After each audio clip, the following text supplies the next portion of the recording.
Welcome to the Training and Placement Department orientation for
Hello, welcome to the training and placement.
Very good morning and warm welcome to the day 2 of our orientation. I hope you all had a wonderful day 1 and also slept well and had good breakfast. Here again, it is sunny day this morning, but yesterday afternoon we had great shower and our campus is fully green and wet yesterday, but this morning it is already with bright sunny rays. So, coming to the day 2, we have the next sessions followed up by yesterday. We have already heard from our alumnus. Of course, it was diverse.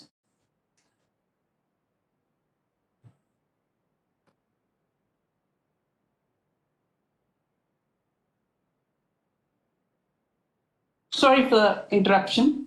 So we have heard from our alumnus, young and bright civil aspirants and who are in public service. Today, we had our senior alumnus who are also playing a vital role in our alumni association. To begin with, we have Sri K. Sudhakaran ji, who is an alumnus of mechanical batch of NITC. He is batch 1971 and class 75. He hails from Talasheri in Kerala, which is also popular for its biryani. So once you're in the campus, I'm sure you will get a chance to taste it, those who are from outside Kerala. After his graduation, he worked in the areas of water treatment, boiler, and in compressed air. He was instrumental in setting up a factory in Hyderabad in collaboration with a German MNC. Later, he founded the company called Sanpar Industries Private Limited, whose factory is based in Bangalore. Sanpar dwells in the area of thermal engineering and is pioneered in the area of refrigeration-based compressed air drying in India and used in all the manufacturing industries. Sandpar has developed many products, including precision air conditioning systems for data centers, liquid cooling systems for light combat aircrafts, air cycle machines, and dehydrator systems that are used in Indian defense. Sandpar has also developed water from atmospheric air. Sri Sudhakaran ji is also the president of NITCAP apex body, which is NIT Calicut Alumni Association. He was the chairman of the organizing committee of World NITCA Meet 2013 held at Bangalore. He is also the president of Keen, a conglomerate of entrepreneurs from the engineering colleges of Kerala based in Bangalore.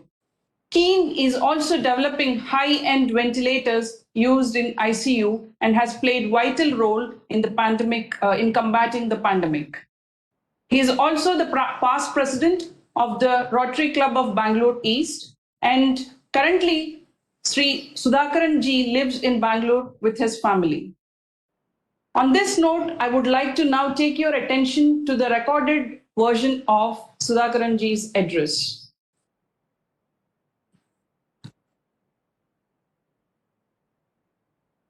Respected Director in Charge, Dr. Sadi Devi, Dr. Sally George, Dean Academics, the faculty, the staff, the students, and most importantly, my dear young friends, for being enrolled into this prestigious institute, National Institute of Technology, Calicut. Good morning. Good morning, madam. Tamasoma Jyotirgamaya, meaning lead us from the darkness to light. Good morning. It's my privilege and an honor to address you on this beautiful morning. And I would like to express my gratitude to the Dean Academics and Dr. Sadi Devi for having invited me to be part of this occasion. Dear friends, are you aware that you are the privileged lot of all the applications received at this institute? You are those 1,250 students out of 12.5 lakhs of aspirants who wrote the joint entrance exams. You are like the Virat Kohlis and KL Rahuls and Mithali Raj, who have been selected to represent India in the world of sports out of the millions of sportsmen and women in the country. Well, you're the, creme de la creme of the aspiring students to join the bandwagon of engineers in the making. Congratulations to each one of you, sitting on a chair or standing wherever you are. You are being trained to become the Narayana Murthis and Sundar Pichais and Nadelas. Well, one of my friend, Unnikrishnan Editata of the 70 batch of NIT, was requesting me to play a video of those Indian engineers who made great inroads into the international arena of engineering. But because of the paucity of time, I'm not trying to show that. But then he also had a dream, and he was mentioning to me that possibly 20 years down the line, or maybe 15 years, you could be featuring in those videos, and possibly someone would talk to then the fresh students about you. What a great dream Unnikrishnan had. Thank you, Unni. I have forwarded your dream to them. And dear students, you should know your strength. You have the capacity to dream, and you have been dreaming. Like our late Dr. APJ Abdul Kalam, our ex-president and the greatest scientist which India has produced, used to say, dream is not that which you see while you're sleeping. is something that does not let you sleep. He also said, the great dreams of great dreamers always transcend. I personally had several sleepless nights dreaming, and everybody dreamed. And the difference between the achievers and others are that people pursue their dream. When I was young, I used to dream, not knowing what Kalam has said, of course. It is out of sheer dream that who I am and what I have been made out of my life. I had a dream of being a pilot. My dad had taken me to the airport once when I was 7 or 8 years old, and I saw those brilliantly dressed pilots. And my dad explained to me that, they are the drivers of the airplane. I mean, he spoke to me in a language which I could understand, and I was highly impressed. I thought to myself, I would like to walk like this one day. I certainly miss those people who were walking behind those beautiful air hostesses, and good that I didn't notice, at least in that particular age. I would dream of,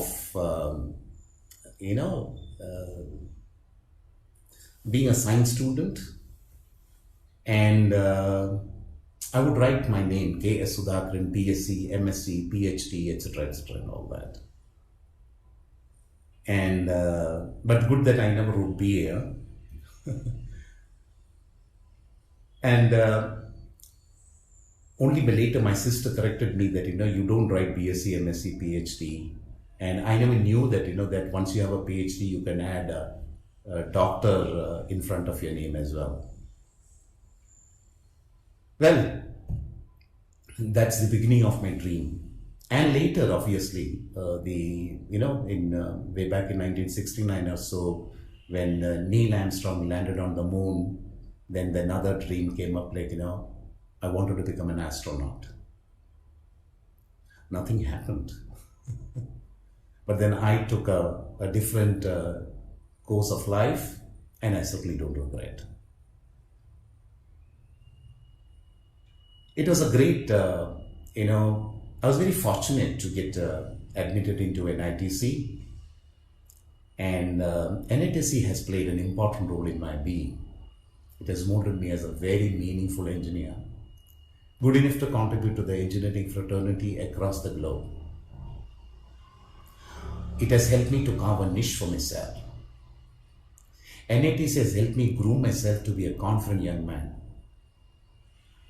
Albert Einstein has said, education is not the learning of the facts, but the training of the mind to think. He also said that, very strangely he said that, I have no special talents, but I'm curious, but I'm passionately curious. What a statement. And that defines a life. You need to be passionately curious. On hindsight, I should say that, I was also passionate, and so should you be. I did serve a good amount of, some good MNCs, which gave me tremendous amount of exposure in my chosen field of compressed air and thermal engineering, and helped me,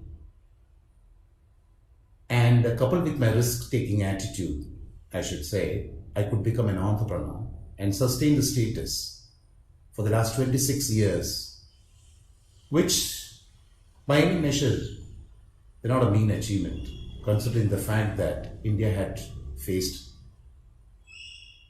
economical downturn possibly every 10 years. I was, India is essentially, it was in the late 90s, may not be now, but it's, energy starving country. So I was focusing more on energy conservation. And during my stint with the MNCs, I had an opportunity to go abroad in Germany, worked for a while there for a technology transfer in the field of compressed air treatment. Got back to India, and I wanted to do something for myself and contribute to these industries in India. I possibly would have by now would have visited around 8,000 to 9,000 factories and manufacturing units. And what I found was that the energy is being drained. You use compressed air, you use energy to compress air, and then you drain at some particular point in terms of leakage or the wrong way of drying the compressed air. So I wanted to bring in a technology to India, which is obviously prevalent in European market. And my company, Sanpa, I should say that Sanpa is a tribute to my father and mother, Shankaran Nambiar and Parvati Amma, and established in 1994, essentially to bring in energy conservation in the compressed air treatment systems in India. And I was lucky too that during those times, Government of India had issued a notification for all the factories to bring in a write-up in their balance sheet about the energy conservation measures which have been taken. And I literally grabbed that opportunity too. And this is where I always say, opportunities are grabbed. It is not ever given to you on a silver platter. So the dream of building and contributing to the Indian industry in terms of saving energy, because I always believe that energy saved is energy gained. And that's how the dream worked. And I recall there was a beautiful poem in Malayalam about dream. It says, "Hey dream, had it been for you, this planet Earth would have been dull, null and void." How true, yeah? Now that you are in Kerala, your friends can sing this song for you, else I shall sing it for you during our next meeting personally. Albert Einstein had said, imagination is more important than knowledge, for knowledge is limited, whereas imagination embraces the entire world, stimulating the progress, giving birth to evolution. It took some time for me to understand the statement.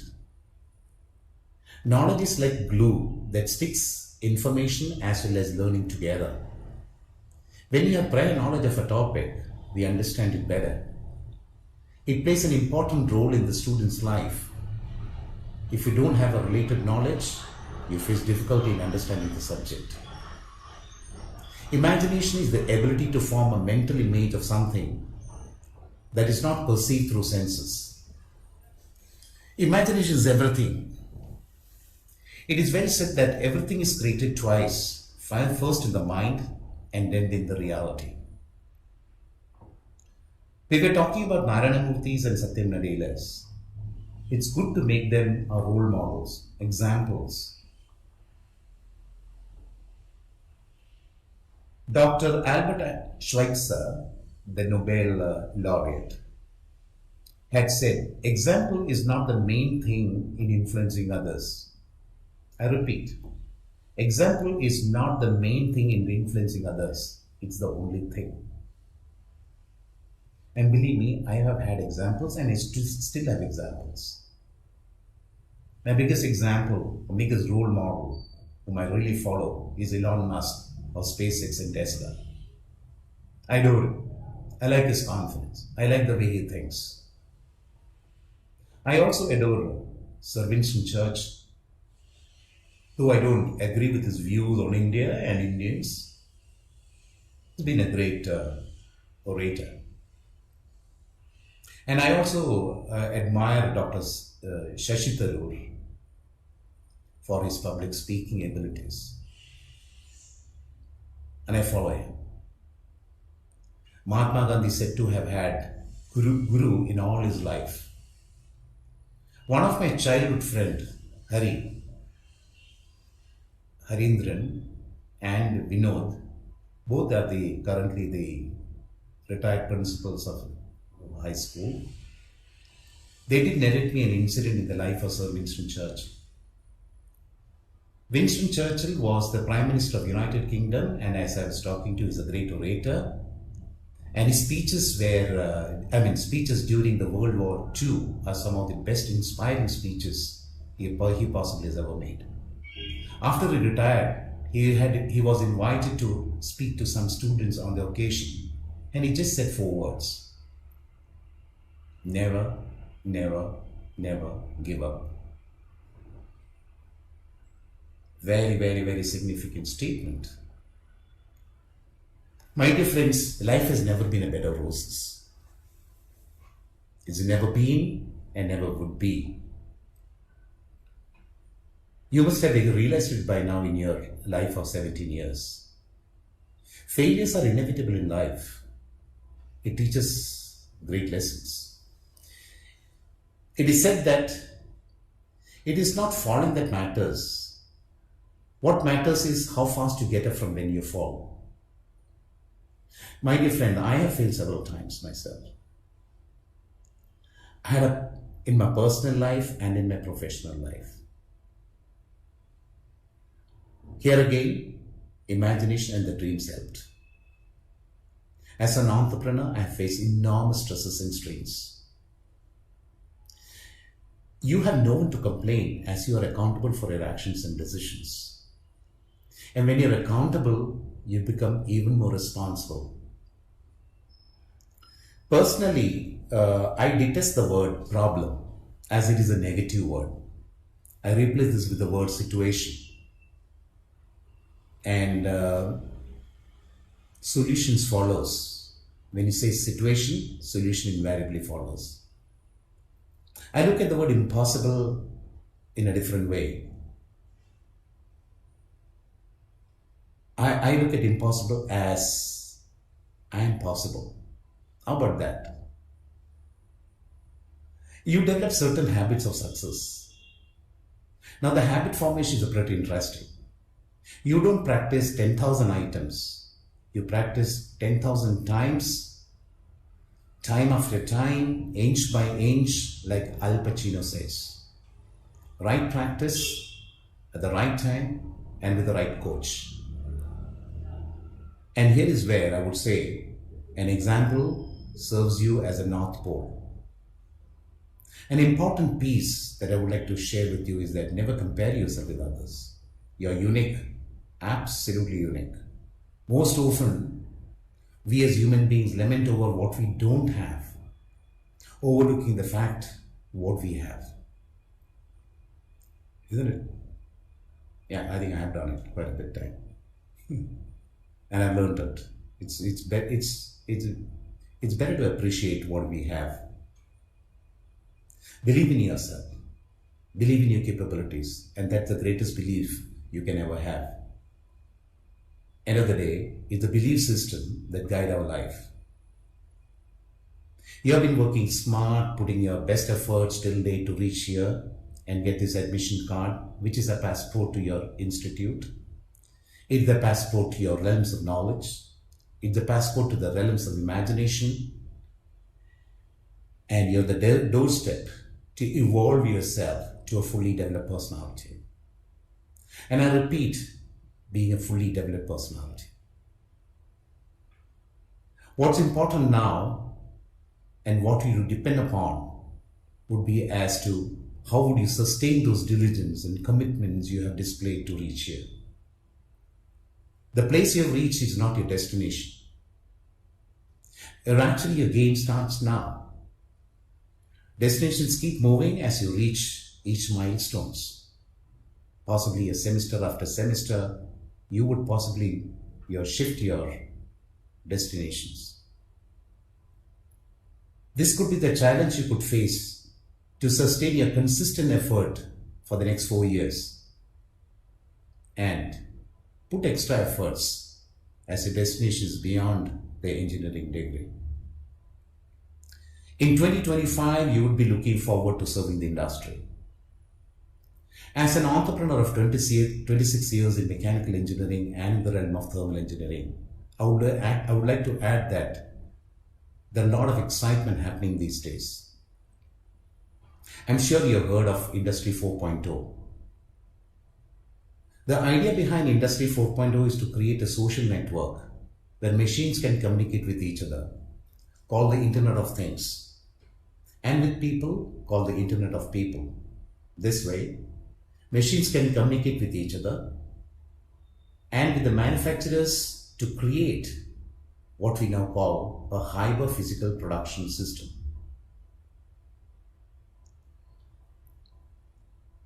All this helps in industries integrate the real world into the virtual one and enable machines to collect the live data, analyze them, and even make decisions based upon them. Industry 4.0 will truly revolutionize the way manufacturing processes work. You will have an opportunity to get a glimpse of this and experience of this what I just said through a lab which is being commissioned at NITC, possibly in the next 2 to 5 years. Part of that, this is called Center of Excellence. And part of the Center of Excellence is in an IoT lab. A pilot project would be commissioned possibly by next year. When I talk about NITCA, I need to talk about NITCA here. NITCA is NIT Calicut Alumni Association, which is an association of all the alumni of NITC. Now, NITC is working on this particular Center of Excellence with an alumni batch of 8085. Alumni batch 8085 spread across the globe is working together with NITCA to make this dream come true. And you will have the opportunity to work with this lab too. I was talking about my company being in Compressor. We have over the period of time gone into aerospace and infotech. In aerospace, it's pretty interesting. I had worked for almost 7 to 8 years to develop a product for our light combat aircraft, Tejas. I'm very happy to share that we finally have developed a product for this Tejas aircraft, a liquid cooling system to cool the electronics in the airborne radars. It's a dream come true for me as well.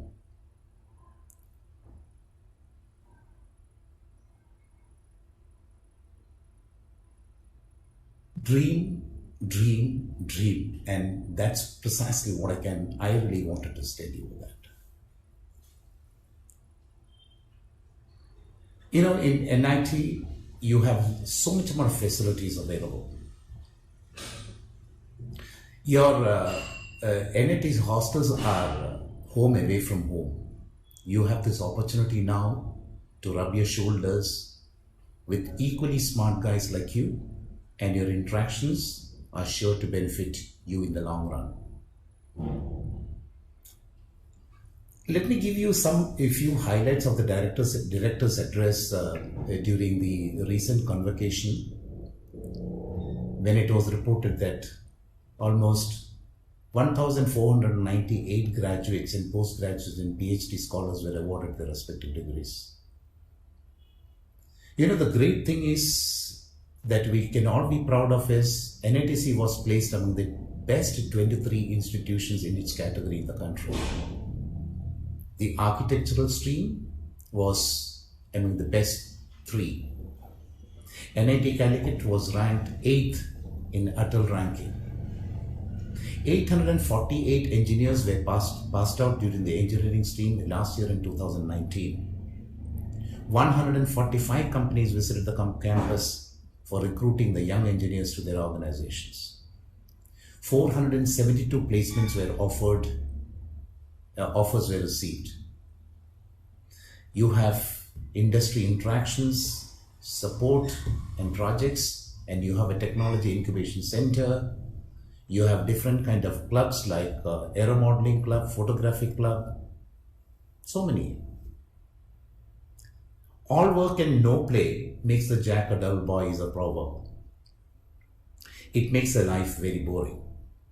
The campus offers you the best of the both worlds. Let your hair down and bring down your hidden talents. Some of you may even discover your gifts in music, theater and sports, debates, photography and hands-on technology, etc., which you did not even know which you had. Your seniors will help you discover them and guide you through the nuts and bolts of managing these events and hand over the baton to you to organize them just as they received the batons from their seniors. Tattwa, the Tech Fest, will be an opportunity for you to showcase every idea you want to experiment with. You're not to see things and ask why. You must pause and ask why not. And believe me, you can. If we can, so can you. Let your energies flow, bloom and explode. My dear friends, you're stepping in as boys and girls, and by the time you're ready to step out, you will be young men and women. And you will be some of the best engineers the country would have produced, and even the world has produced possibly. Keep the dream in front of you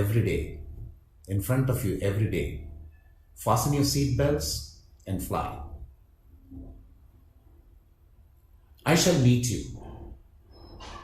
Post your convocation in 24 or 25, whatever the date could be.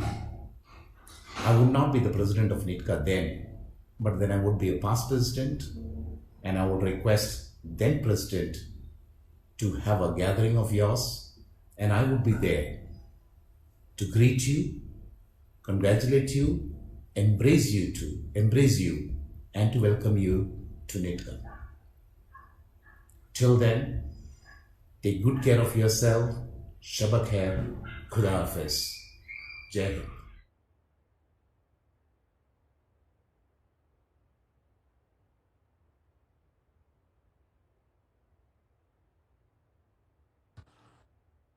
Thank you very much, sir.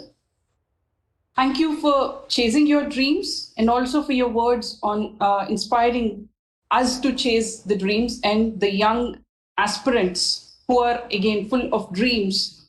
Your words certainly help them to be more committed and also to take a resolution to face the world and the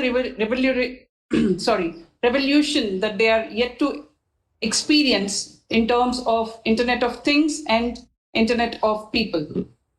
As you rightly said, right practice, right time, and right coach are extremely important. And we are glad to say that our students are our right people, and we will train them and we will embrace their aspirations. And I'm sure the coming 4 years of their time would be the right time that they would be spending under right coaching. On those words, now, may I move to the next address of our another alumnus about whom we are equally proud of, Dr. Rajeshri MS.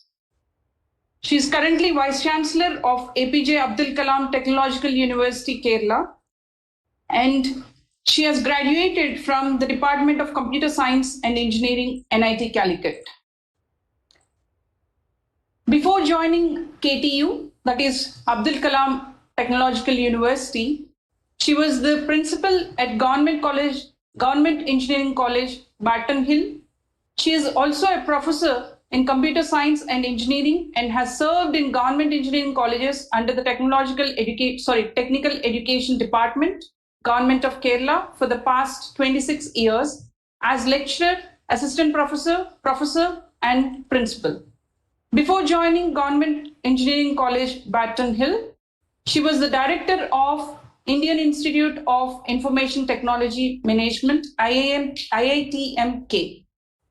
Dr. Rajeshri has been serving the academic community for the past 28 years in teaching, research, and taking leadership roles in several academic activities such as introduction of new courses at the PG level, curriculum design, conduct of university examinations, and all other important academic activities. Her research interests include distributed and object oriented software engineering, cloud computing, and pattern recognition, and guiding 6 PhD students. She also contributes to the conceptualization and implementation of information systems for the government, being a member of various technical committees. During her tenure as director of IIT MK, she was responsible for anchoring a large number of IT projects and capacity building initiatives for e-governance at the state and national level. She has a good number of publications in international conferences and peer-reviewed journals, and has also served in the program or technical committees of a large number of national and international conferences. May I also add that she has completed her PhD and Masters from the Institute of Technology, Madras, and we now proudly invite Madam Vice Chancellor to join us and address our freshers. Thank you, Madam. Over to you. A very good morning to you all. I'm immensely happy and humbled to be here in my alma mater addressing the first year students of year 2020. I'm thankful to the Dean and the administration. The Dean is my own teacher there, and the administration for having given me this opportunity. So it has been a long journey from 1985. I still remember as an 18-year-old girl coming to join the then REC Calicut along with my parents, with a lot of aspirations, but at the same time apprehensions and a lot of fear as to how this campus, which is away from home, is going to be, and how I will spend here without my parents, away from home. And I don't know, I don't have words to express my mind, but still I have those feelings. I am able to recollect those feelings that were there in my mind. But it has been a very wonderful journey after that. And you won't really understand those 4 years, how much it can change your life, and you will remember it with gratitude only after several years. So that is my experience, and I think a lot of people who have gone through this would share the same experience as it is. So then it was Regional Engineering College, as I said, and it was affiliated to the University of Calicut. And we were the first batch of computer science students at REC Calicut. The number of seats were 30, and I think there were only 28 students in our class then, and 4 girls and 24 boys. So we had very interesting time, and it was because the computer science department was newly formed. Most of the curriculum was condensed from electronics and electrical engineering, and I'm very fortunate to have such a good set of teachers in the institute. I still remember those classes, and if you ask me, I can even tell you those books, those pages, how it was taught in the class. And then the computer science department was not a separate one then, and the building that was the new building that connects the main building and the other electrical engineering, that block that was being constructed, and after 1 or 2 years we moved to that class. And it was not, see, the resources were not as abundant as it is now. And it was, see, we had to wait for our computers, which was a mini computer system there, and we had to give requests for the printout, and then we have to wait. No, but everything was a pleasure. And the main thing that you need to understand is that from an institute, an academic institute, the best thing that you can get from there is the ethos, the culture of that institute. It is very intangible, and that is the one which clearly makes a mark in your life. So it is not classes from 8 to 4:30 or 8 to 5, but it is much beyond that. I have seen faculty members staying late in their rooms, and we used to go to them and to clear our doubts. And everything was so meticulously done, and the library was open even in the evenings. Even those days, we used to go back to the library and read. And it was, see, as I said earlier, the resources were not as abundant as it is, and it was so precious for us to have the class notes. And those students who meticulously write all those class notes used to share it with others who used to enjoy their life much better than the ones who listen to the teachers. And it was all, it is very, very good to recollect all those. And the laboratories were also very well conducted, and we used to participate in that, and the teachers were so supportive.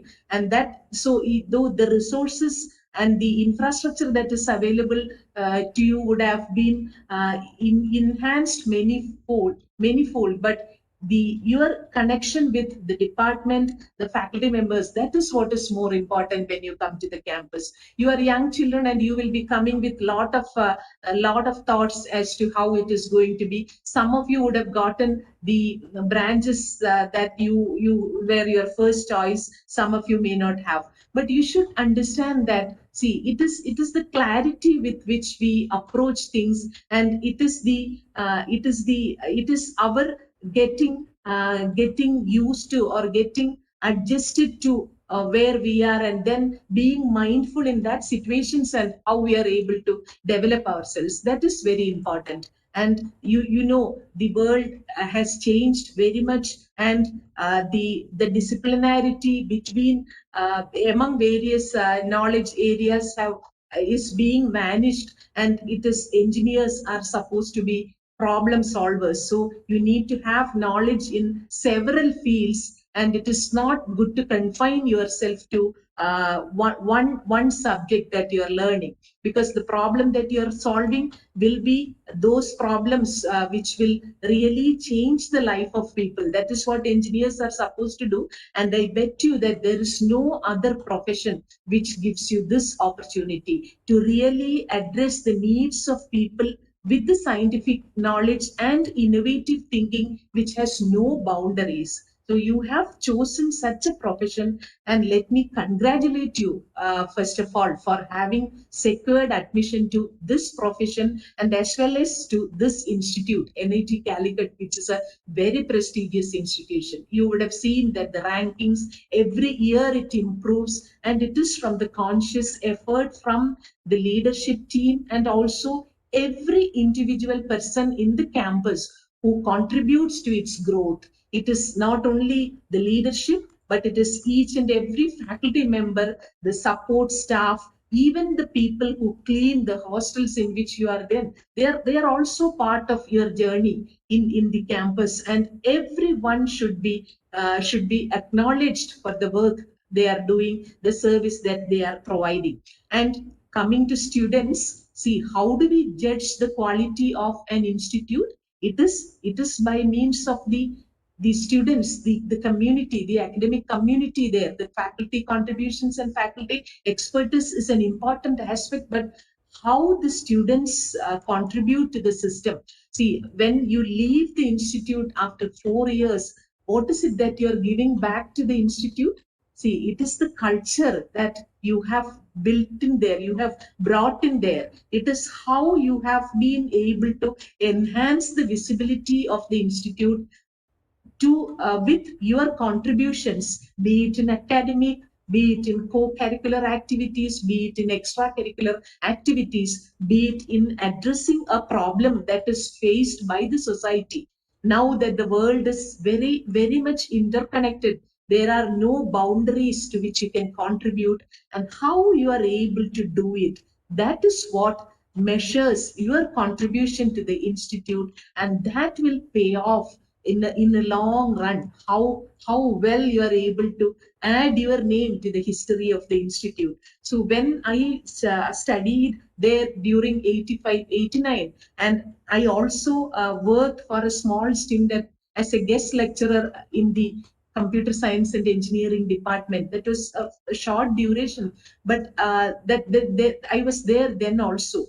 And then I never imagined that I will be called in such a forum to address you. And I consider this as a great honor for me after so many years to come back and talk to you. So it is all how you make use of the system. It is not the institute. It is not only the infrastructure or the internet connectivity or the physical facilities, the facilities that are provided to you, but it is the ethos, the how the ecosystem as such, be it the your teachers interaction with you, or be it your association with the department, or your emotional attachment with the fraternity over there. Everything contributes to your growth, and that is what matters, and you will realize it only at a later point in time. You don't know how exactly that ecosystem helped the transformation within you. These 4 days are very important in the life of an engineer, because that is where you are getting your basic degree, your fundamental degree, and you are getting friends which will last for a whole lifetime, and you get that attitude towards your professional life. So those things are getting molded in you. You are getting groomed in these 4 years, not only with respect to the technical skills, but also with respect to several other attributes which will count you as a successful professional. So think about all those, and be mindful, be very clearly be very clear about what is there for you, and then improve yourself with all those ingredients. That is how you should be spending the 4 years in the campus. It could be something which adds a lot of technical values to you if you are highly aiming at a very technology oriented job with, and you want to contribute to the knowledge and in technology. That is, if it is that is there for you. And if it is something else that you want to do, you want to involve in a large number of social projects and then help people with technology, so that's a different domain altogether. So everything is there for you, and it is for you to clearly see what is going on, and then understand. It is not only your department and your studies, but your holistic view of the overall system, and then you can attend all the events that are happening, all the technical events that are made available to you in the campus. It will be from a different department, so that will give you a very totally different perspective to the whole thing. So that develops your potential to become a successful professional, and you should be mature enough to take into consideration all these. And there will be, I tell you, there will also be enough things to distract from you from your studies, but you should not lose focus. See, why am I here? What am I supposed to do these 4 years? That focus should be clearly there in your mind, and you have to work towards that accordingly. Only that will help us in the long run, and that is very critical.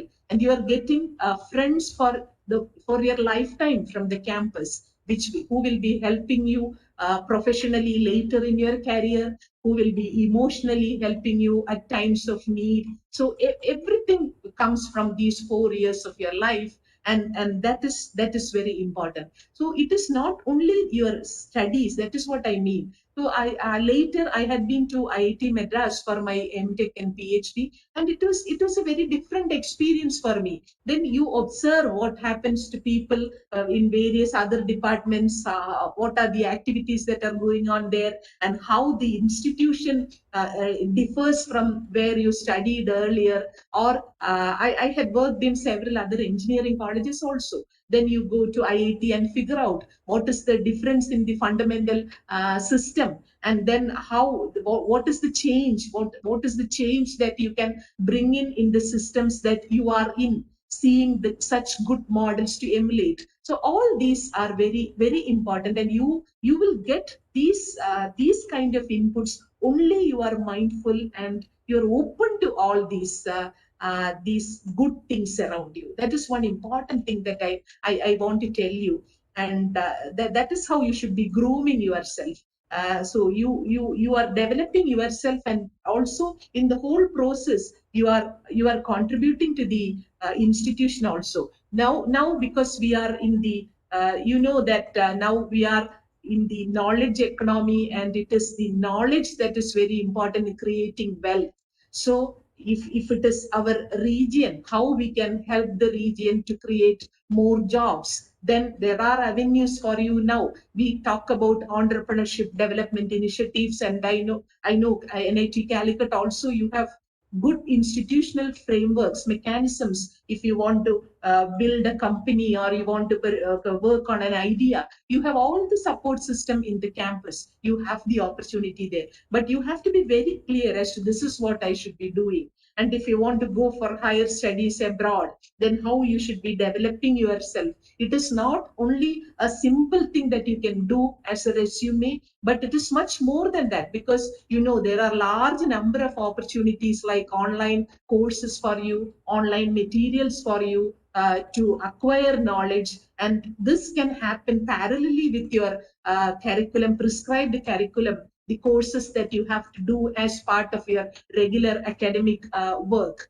So this comes beyond that. There is no limit as to the competencies that you can enhance, and you have to have the focus as to what you should be doing. I want to become a professional in this, or I want to pursue my higher studies, I want to do research in this specific area of computer science. So now itself you have everything open for you, and you can grow. So now a lot of you will be worried about the pandemic, COVID-19, and then you will be wondering as to when you will be coming to the campus and all those. And in the whole process, what are we looking for? We are looking for a vaccine for COVID. So we all are relying upon scientists and technologists for this. So that is where this profession becomes very significant. So it is for us to understand how such a vaccine can be developed, and how the pandemic has changed the models around you. See, that is also something that we need to learn from the pandemic. You would have noticed that the whole world around us has changed, the way it is working, be it education. See, I'm not at NIT Calicut now. I'm talking to you online. I'm not even seeing your good faces. So I'm not very happy about that. But still, we are able to connect like this and work together. And also, you will be having your online classes, I believe, before you come physically to the campus. And now, if we look at the for past 8 months, if we look at the organizations or the businesses or governmental systems, what is important? The organizations or the governmental systems or educational institutions which have been able to respond to these changed environment, who have become easily adaptable to the changed environment, became very successful. All the companies advised work to home models for their professionals. So if they had difficulty in connecting to the professionals from outside, from the systems in which they worked, so those transition, how easily that transition was made possible. So that was one of the major success factors. Those companies which affected least by the pandemic, What does it mean? We should have the capability to adapt ourselves to the changes that are happening. So be it an organizational change, how you change the model of working, this is also important with respect to you as an individual. How well you are able to change yourself in a different environment. That is a very important success factor for you. See, let us call it resilience. What is resilience? How resilient you are. Supposing that you are hit by a pandemic or a difficulty, how quickly you can come out of it, respond to it positively, and move forward. That is very important, and that is one quality that you need to strengthen in you to improve yourself and to become successful individuals. See, you may have like businesses and our life itself faced for the past 7-8 months.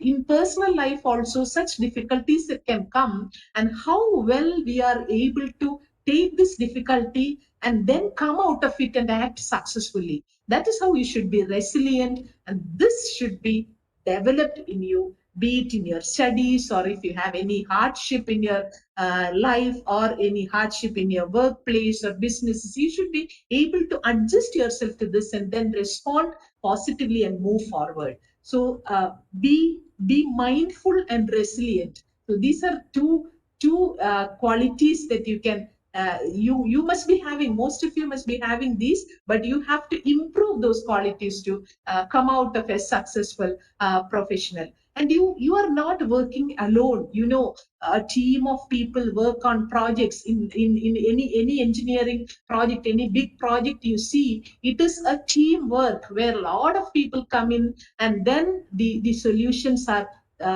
delivered to people. So you will be working on big project, like say the metro project, or there are lot of projects. If you can think of engineering projects, you will be it construction, or be it design of design of something, or any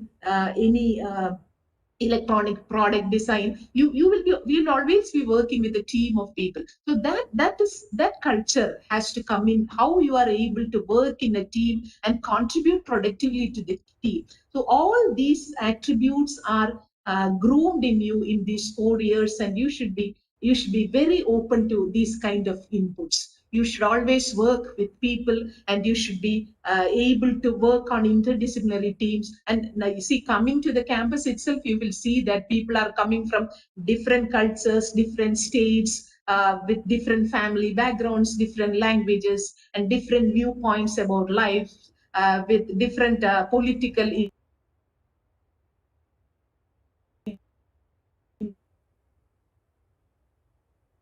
to accommodate all these. That is also a in yourself to move forward successfully. So there are a lot of other things like this, and my suggestion for you would be to be open to all these, and then think about all these and see how you can move forward. Most of you will be coming to the campuses and staying in the hostels away from home. So it is see, some of you may not like it, some of you may be very happy with it, but it is an opportunity for you to be on your own and to be part of the system, and develop yourself for your successful professional career ahead.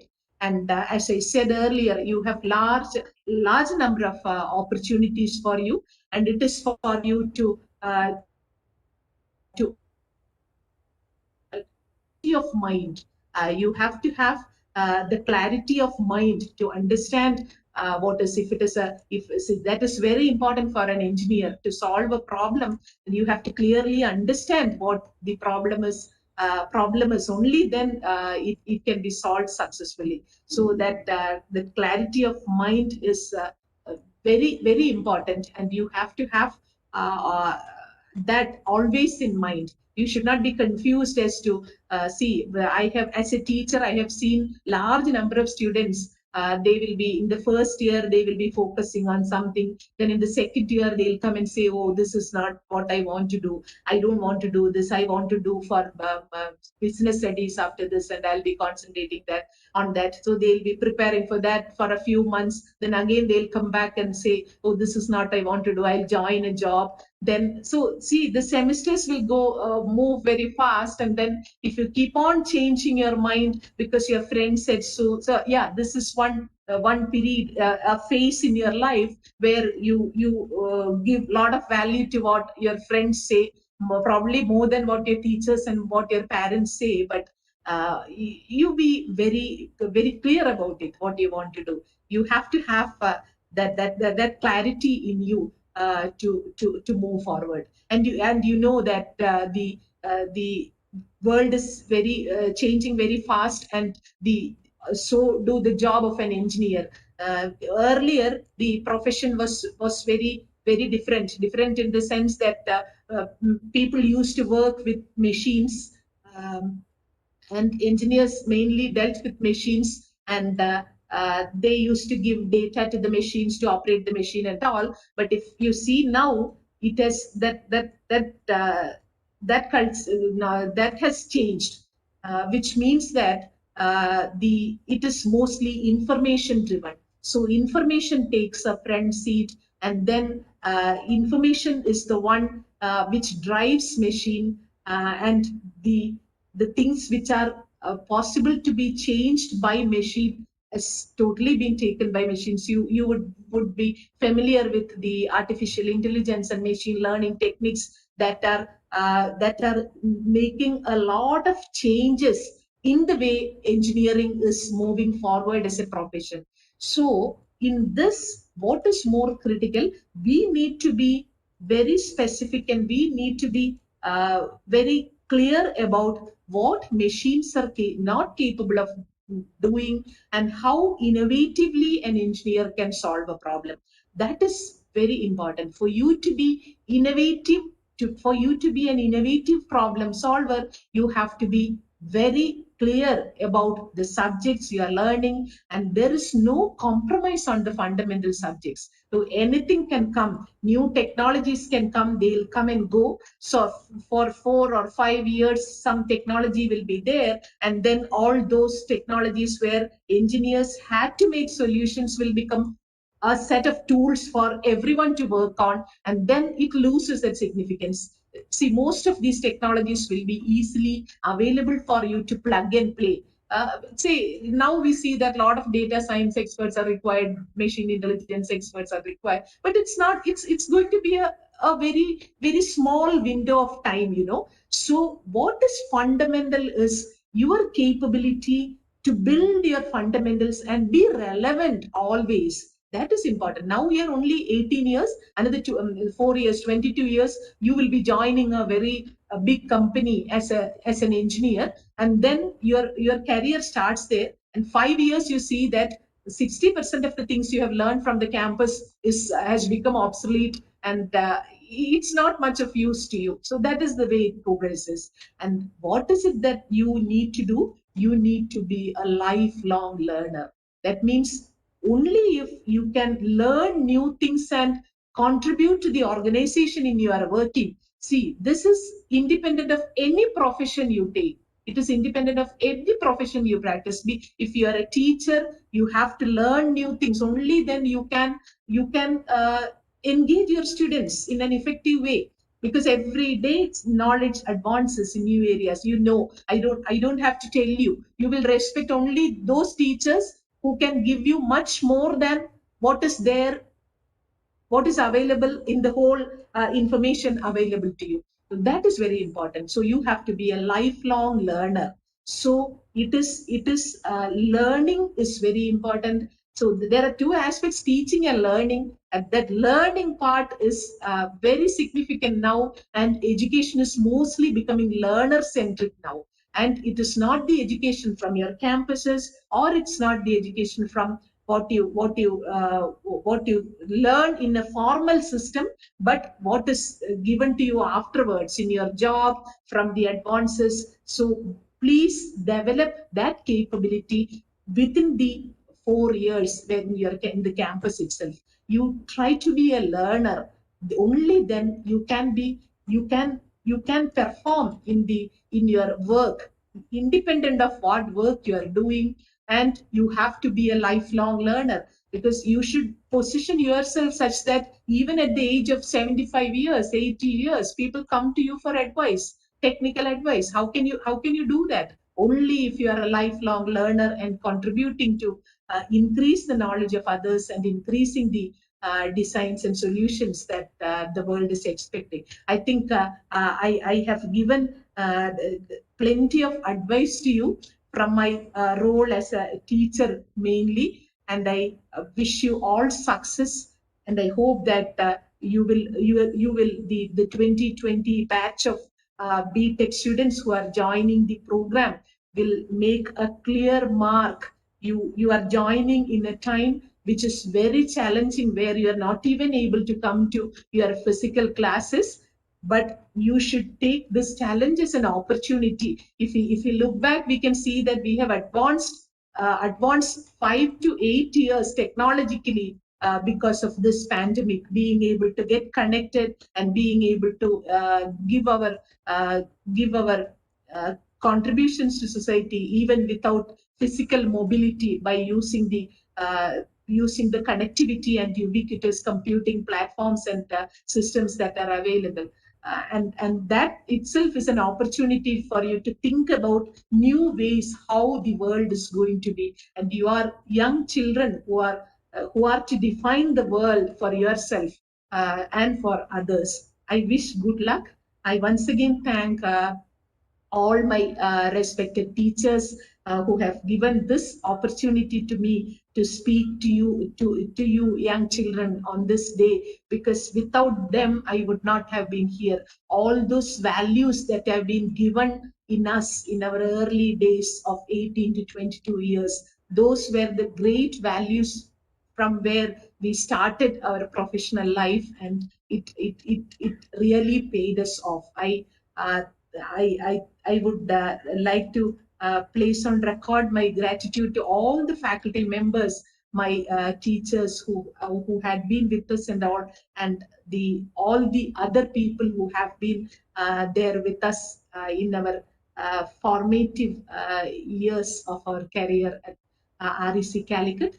Thank you once again for this opportunity, and I wish good luck to each one of you. Congratulate you once again for choosing this campus for your program, and I wish good luck for you. Thank you. Thank you very much.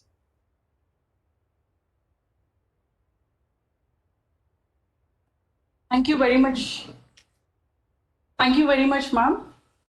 On behalf of your alma mater and also on behalf of the Office of Dean Academic, I would like to once again thank you and place my thanks on the record. I would also like to say, and I wish you were here in person, because you could witness your proud and emotional teachers who are sitting here, including our Dean Academic. We're really proud of what you are, and thank you for making us proud, ma'am. And again, thanks for very insightful speech. Your address was very important and relevant. You pointed us and the students towards the adaptation and also multidisciplinary learning, which is, of course, need of the hour. And thank you for guiding us with your words to be more resilient and also to be open to the learning and also for the lifelong learning and for a positive learning curve. I hope the students or your juniors have heard you and would follow your suggestions. And thank you for also alerting them about the distractions, all the possible distractions, and encouraging them to be helpful, to be open, and to support each other. As a community, I would also like to again assert that, like you mentioned, our technology innovation and TBI are equally prioritizing incubation and the startup ecosystem. And I'm sure many students and the future entrepreneurs will be benefiting from that. We were also, even much before the Atmanirbhar slogan was initiated by the government, we have had beautiful innovations and extremely helpful innovations in times of pandemic. On that note, I once again thank you sincerely. Namaste. It was very inspiring. Thank you.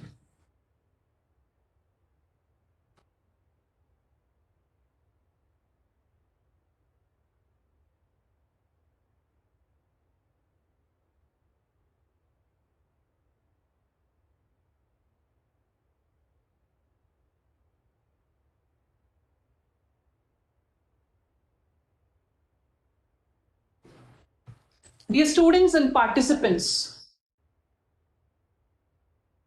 we now have something special, but not, I don't know how many of you have already seen or accessed it from our YouTube channels, but the campus or the institute where you have joined values knowledge, but it equally values the culture and science and technology. We have a tradition of hosting and celebrating technology under the name of Techno-Managerial Fest Tattwa, which is an annual festival. And also we have a cultural fest, Ragam, which is very popular, especially in southern India. So we now would like to play some of those videos to give you a glimpse of your campus life and all the vibrancy that we experience here.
So, dear participants and my dear students, this is how we celebrate togetherness, culture, and science. May I now invite Professor S.D. Madhukumar, our Dean of Student Welfare, to address our freshers. Sir is the professor from Department of Computer Science and Engineering, and he is one of the most approachable person, be it the student or for the faculty. I always had the privilege, and I am the first-hand beneficiary in many cases when I had to support some of the students under my FA-ship and other reasons. With sincere gratitude, I would like to now invite Madhukumar sir for his address. Thank you, sir. Thank you, Dr. Deepthi. Very good morning to all of you. I'm sure all of you might have been tired by this time listening to many different talks. So anyway, welcome again to NIT Calicut. So, in this particular talk, I would like to tell you about the communication procedure that you have to adopt as a student. So as Dean Academic and Director in Charge told already, you have a faculty advisor, FA, who is your first contact point. For all matters, you have to contact your FA first. Then through FA, your matter goes to the HOD. From HOD, it goes to the Dean Students Welfare. And decision will be taken at Dean's office. If required, it will go to the director level.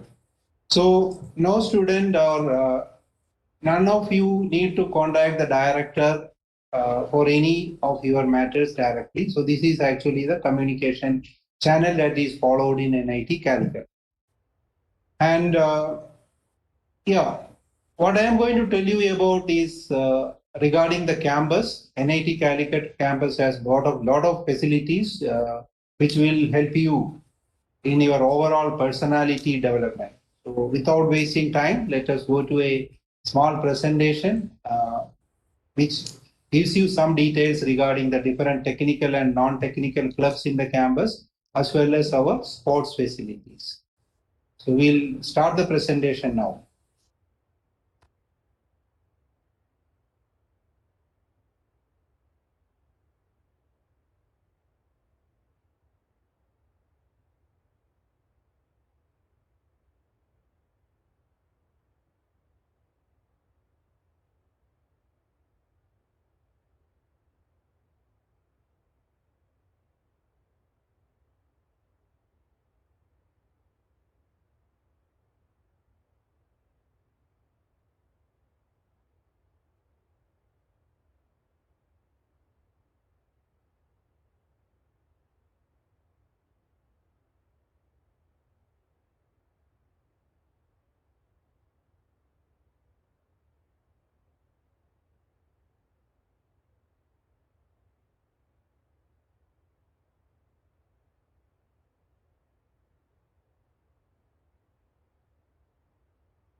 Yeah.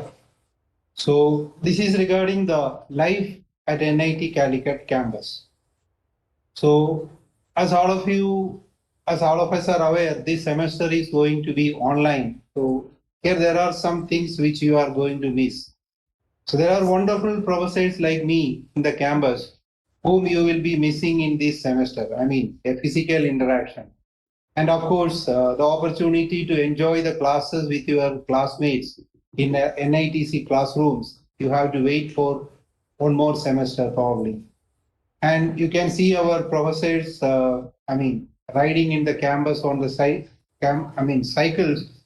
This scene also you have to wait for one more semester. So you might have seen this cartoon, the evolution of an engineering student. So from first year, what happens when you come to the second year, then third year and final year. This we have been watching all these 30 years of my service in this campus.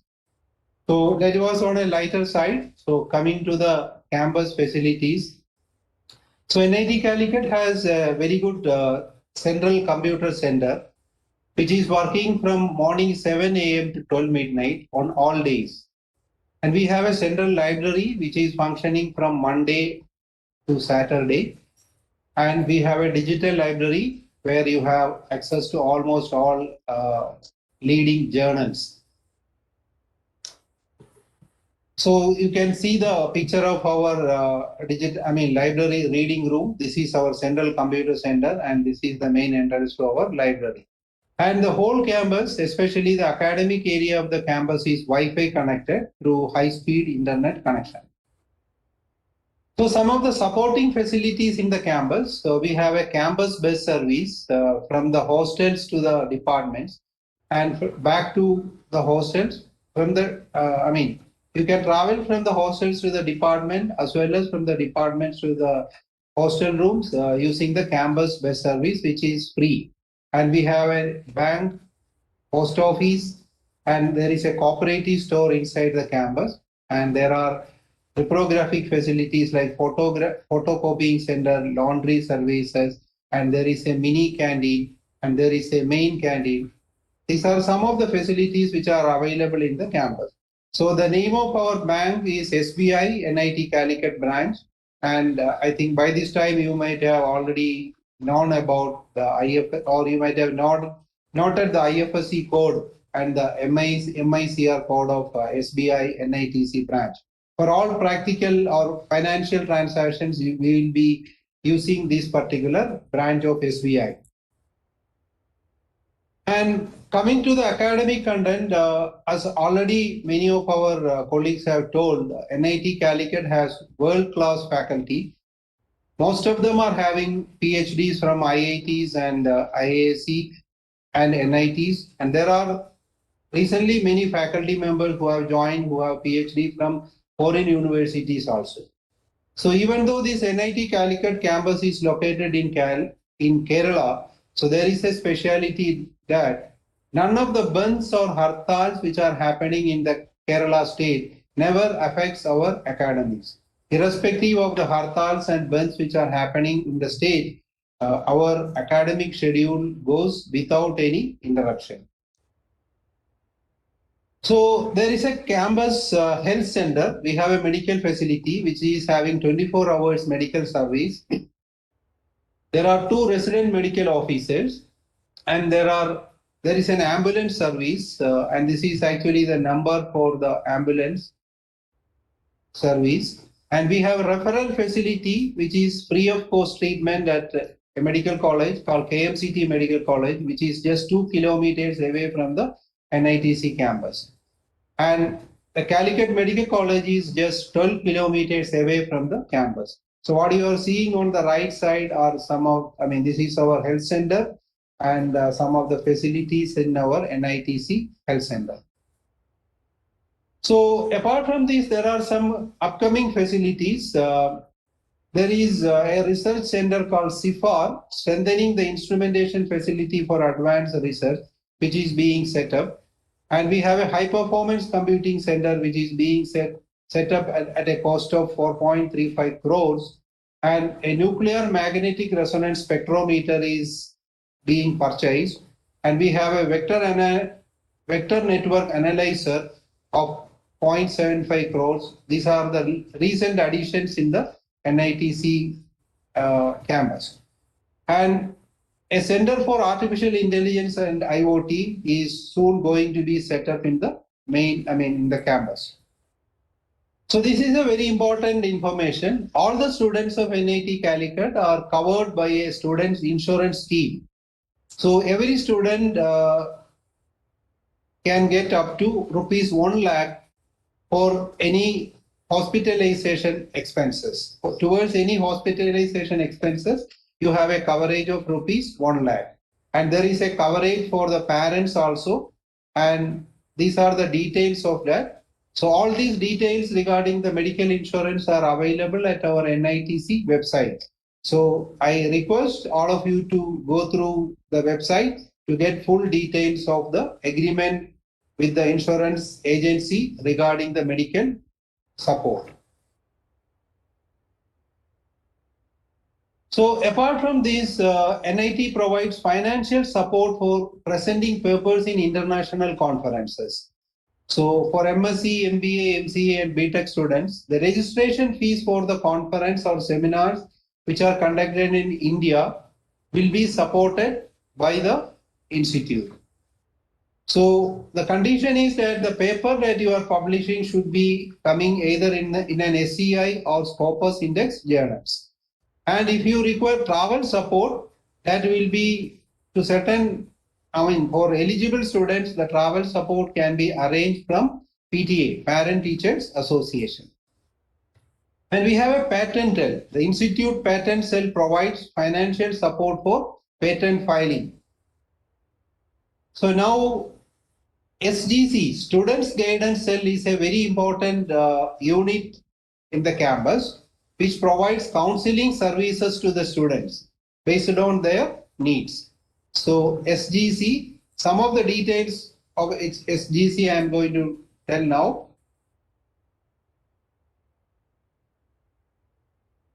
So Students Guidance Cell is coming under the Dean Students Welfare Office, and there are two faculty in charges. Professor Laila B. Das and Dr. Anu Mary Chako are the faculty in charges of SGC. And these are some of the services provided by the Students Guidance Cell. So this is very important for everyone, including students. So if you are facing any problems related to stress management, stress, academic stress. So there is support provided for stress management, and there are classes arranged by SGC for academic support for people who require additional classes. There are skill training courses, then referral for medical evaluation. There are mentorship programs. There are workshops and presentations arranged for various classes and students. And there is confidential personal counseling. There is relaxation training, supportive therapy. So these are some of the services which are available through the Students Guidance Cell. Currently, even now, even in this pandemic condition, the services of SGC are available online. So there is a website called Sahayak website. If you contact our SGC counselors, they will tell you the details of that. Through the Sahayak website, the services of our counselors are available through web also. Online services are available. So these are the counselors of our SGC, Dr. Anish, who is actually a clinical psychologist, and we have Neetu, who is actually a consultant psychologist. So you can note down their mobile numbers and their email IDs. So they are available round the clock. You can mail them or you can call them if you are finding any problems related to stress or mental pressure. They are trained counselors. All right. Now, there is a faculty advisor system which I was mentioning at the very beginning. Every student who is getting admission or who is studying in this institute will have an FA. And till the completion of your course, you will be reporting or there will be a continuous mentoring by the FA. So, as I said, through the FA, you can contact HOD or your requirement will go to HOD. From there, it will go to the Dean's office. From there, it will go to the director. It goes like that. And Students Affairs Council, SAC, is actually the official body which is representing the student community of NIT Calicut. SAC Executive Committee includes 10 elected representatives. SAC supports the Dean Student Welfare Office to bridge the administration and the student community.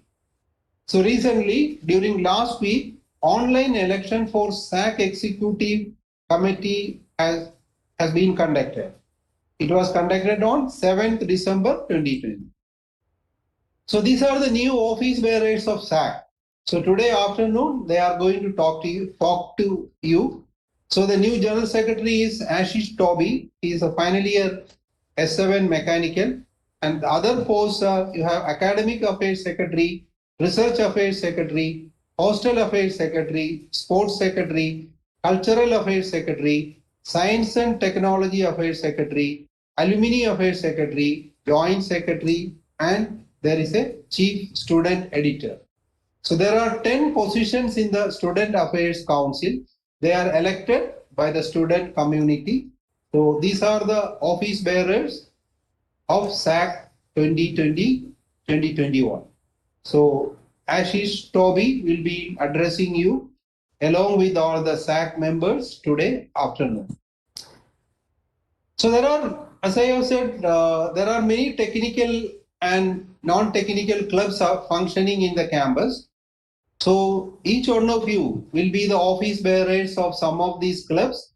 So these clubs will provide you a lot of opportunities for your overall personality development.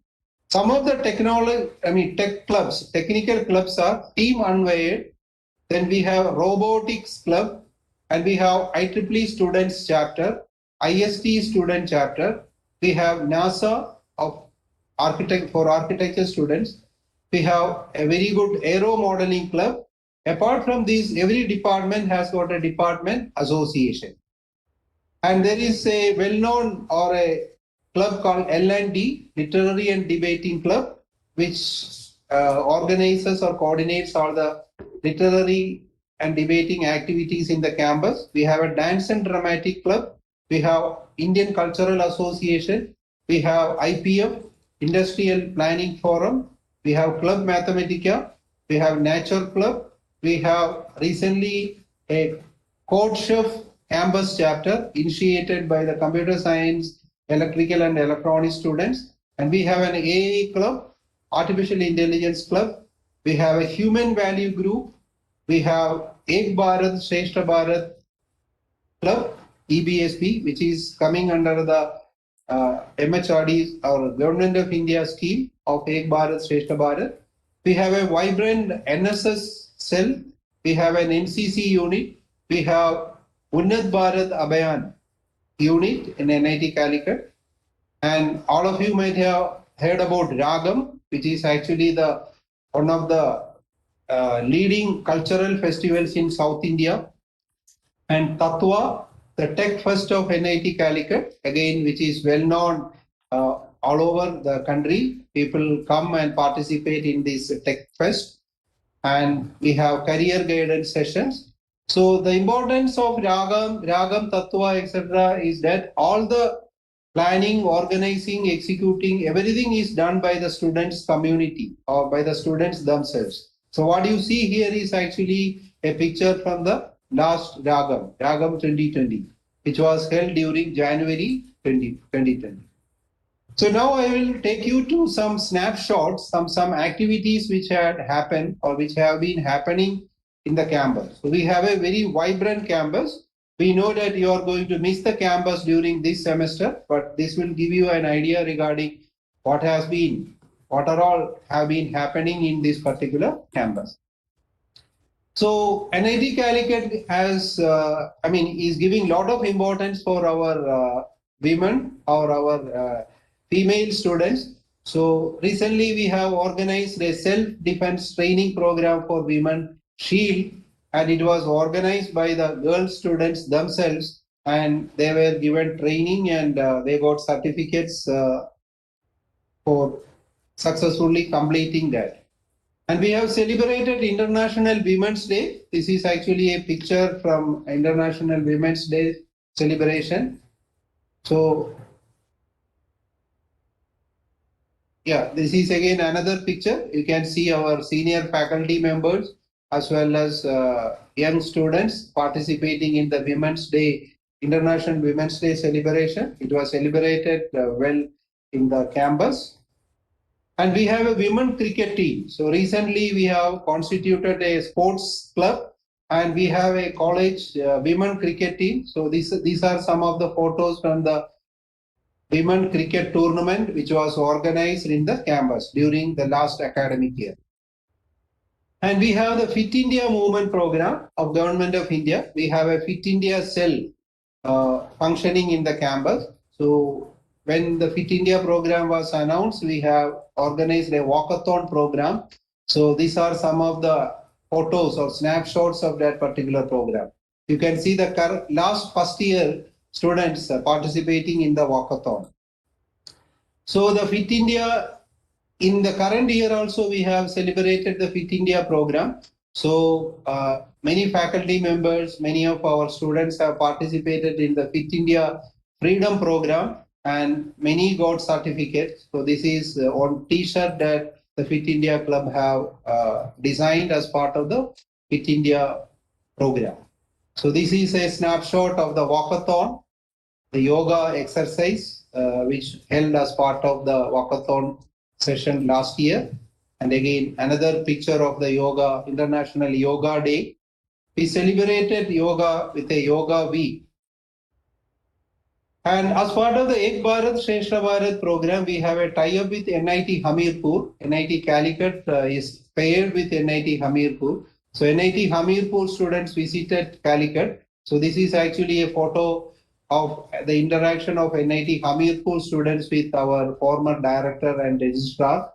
So they spent 1 week here, and our students, NIT Calicut students, went and spent 1 week at NIT Hamirpur also. So this program, this is actually an ongoing program. So this is the photograph that we took during their last year's visit.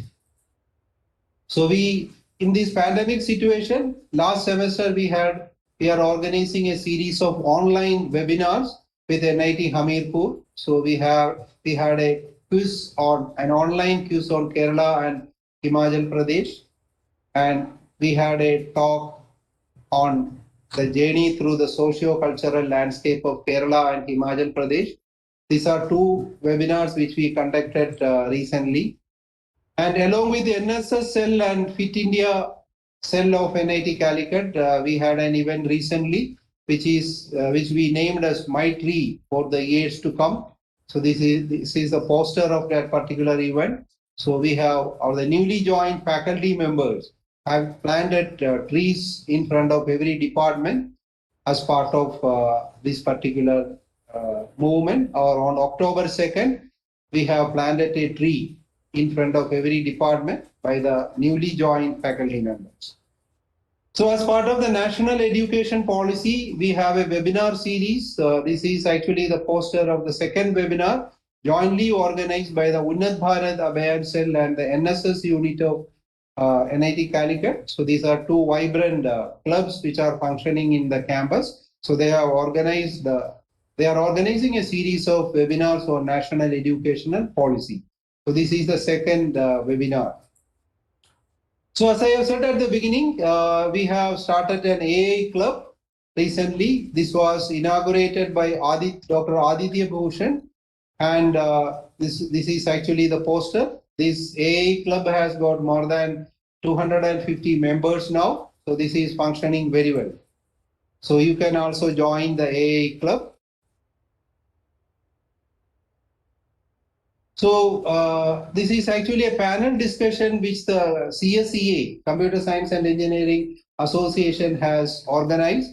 So where the student members as well as the faculty members were discussing about Vision 2025 of the CSE department. So this has come out as a document, and the department is using it for preparing or planning for the next 5 years program. So I'm just showing this to indicate that the faculty members and students of this institute are interacting, and they are discussing on serious themes like Vision 2025. So this is just to give you an idea regarding what way the BTech students are participating with our faculty members in various topics, discussions on various topics. So we have a CodeChef's campus unit. So this is actually a program which is organized by the CP Hub. CodeChef, NITC chapter. So they have arranged a code overflow program recently. And of course, sports is very important for the campus. So we have a vibrant year during 2019-2020. So I will take you to some of the snapshots. So we had on January 26, we had a cricket match between the non-teaching staff and teaching staff. So it was named as Directors 11 and Registrars event. So there was a cricket competition or cricket 20 over cricket, limited over cricket held on 26 January. So this is actually this is a snapshot from our annual sports meet 2020. Last year, you can see that each department is participating. So it is actually an intra-department competition. Every department has got a team. So the competition is between the different, student teams from various departments. There were many interesting events like tug of war. So what you are seeing is actually a tug of war between faculty and the students. Yeah, again, some of the snapshots of the different events that took place during January. It was just before the pandemic or just before the COVID-19 situation. So we could we could conduct or we could host a lot of events as part of annual sports meet. And of course, our mechanical engineering department took the overall trophy. So apart from these, there are a series of tournaments which are called Inter-NIT tournaments, All India Inter-NIT tournaments. So NIT Calicut students participate in the Inter-NIT tournaments. And this is actually last year, NIT Calicut won the gold medal for the volleyball tournament. So this is, you can see the volleyball captain and the team members posing with the trophy. And Dr. Baiju Nair is actually the faculty in charge of the volleyball team of NIT Calicut. So we have a faculty in charge, faculty coordinator for each of the teams like cricket, football, etc. So there are some points that I would like to request you to remember. So we have to be always positive. So there are a lot of positive and negative discussions which you will find in the campus, but try to be positive. And NIT has got an academic calendar, so which is very important. So the calendar will be, I think, Dean Academic has already shared you the calendar. So you have to strictly follow the academic calendar. Everything will happen according to the calendar. And there is a students conduct and disciplinary code. So just visit the NITC website. There you find the students conduct and disciplinary code. All of you are supposed to completely obey and follow the disciplinary code. So this is very important. So this you have to refer in the NITC website. So this presentation will be shared. So there is a link also, so you can look at that particular thing. So when you come back later to the campus, so this is actually a warning. There are a lot of water bodies around the campus. We have to keep away from the water bodies around the campus because they are very dangerous. At this point, it is not relevant, but when you come back, it is going to be very important. So these are some, again, as a faculty, let me give you some advices also. So this is actually the online semester. So you should attend the classes. So this, you will not be, hope you will not be creating situations as shown in these funny cartoons. All right, so attend the classes on time, submit the assignments on time, and let us enjoy the online classes also. So this is the Dean Students Welfare Office. Apart from me, there is Dr. Mohammed Firoz, who is actually the Associate Dean of Student Welfare. So this is his mobile number. So he can be contacted. So this is our office number, 0495-228-6169. And this is our official email ID. So for any matters related to your insurance or other things, you can always contact, if necessary, to this email ID directly, or as I have said, you can go through the FAHOD like that. Okay, so finally, life is a marathon. It is not a sprint. So you can choose your speed and you can have a run, you can run at your own speed. So life is a journey, enjoy the ride. Thank you. Wishing you all the very best. Thank you. That's all.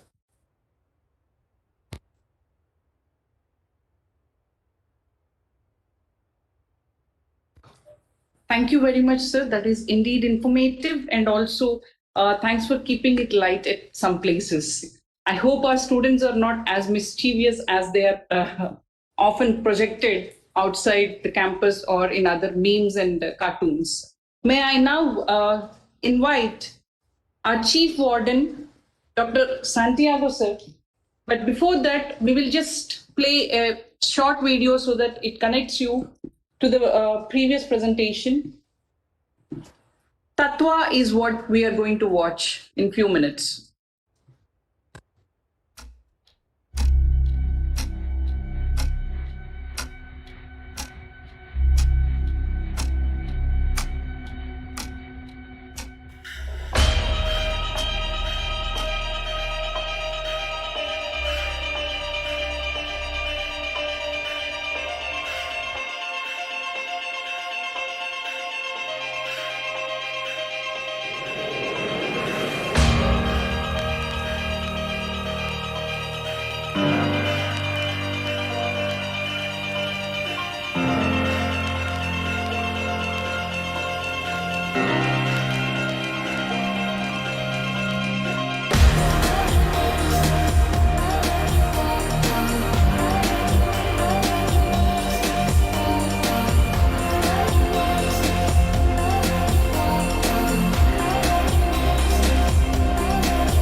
I'm batting road race and death race.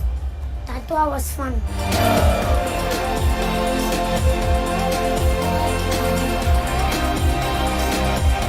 It was the work that we put in, the effort that we put in that gave this result. Like, it's ending today, and we can see all our work around the entire place, the amount of effort we put in. It's become a part of our life. It's something to look forward to.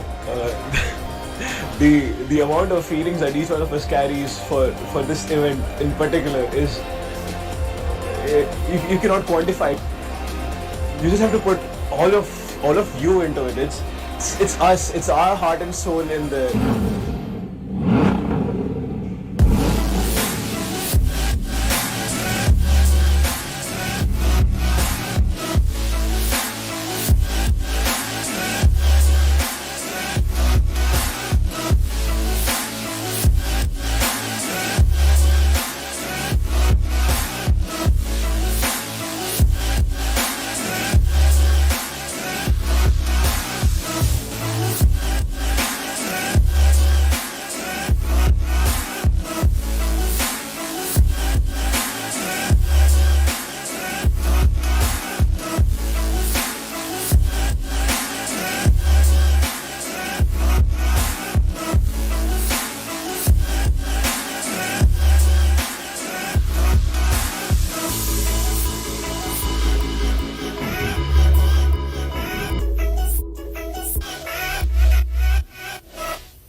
So the revolution started 20 years ago. Now we can proudly say we redefined that revolution. Tattwa 19, revolution redefined.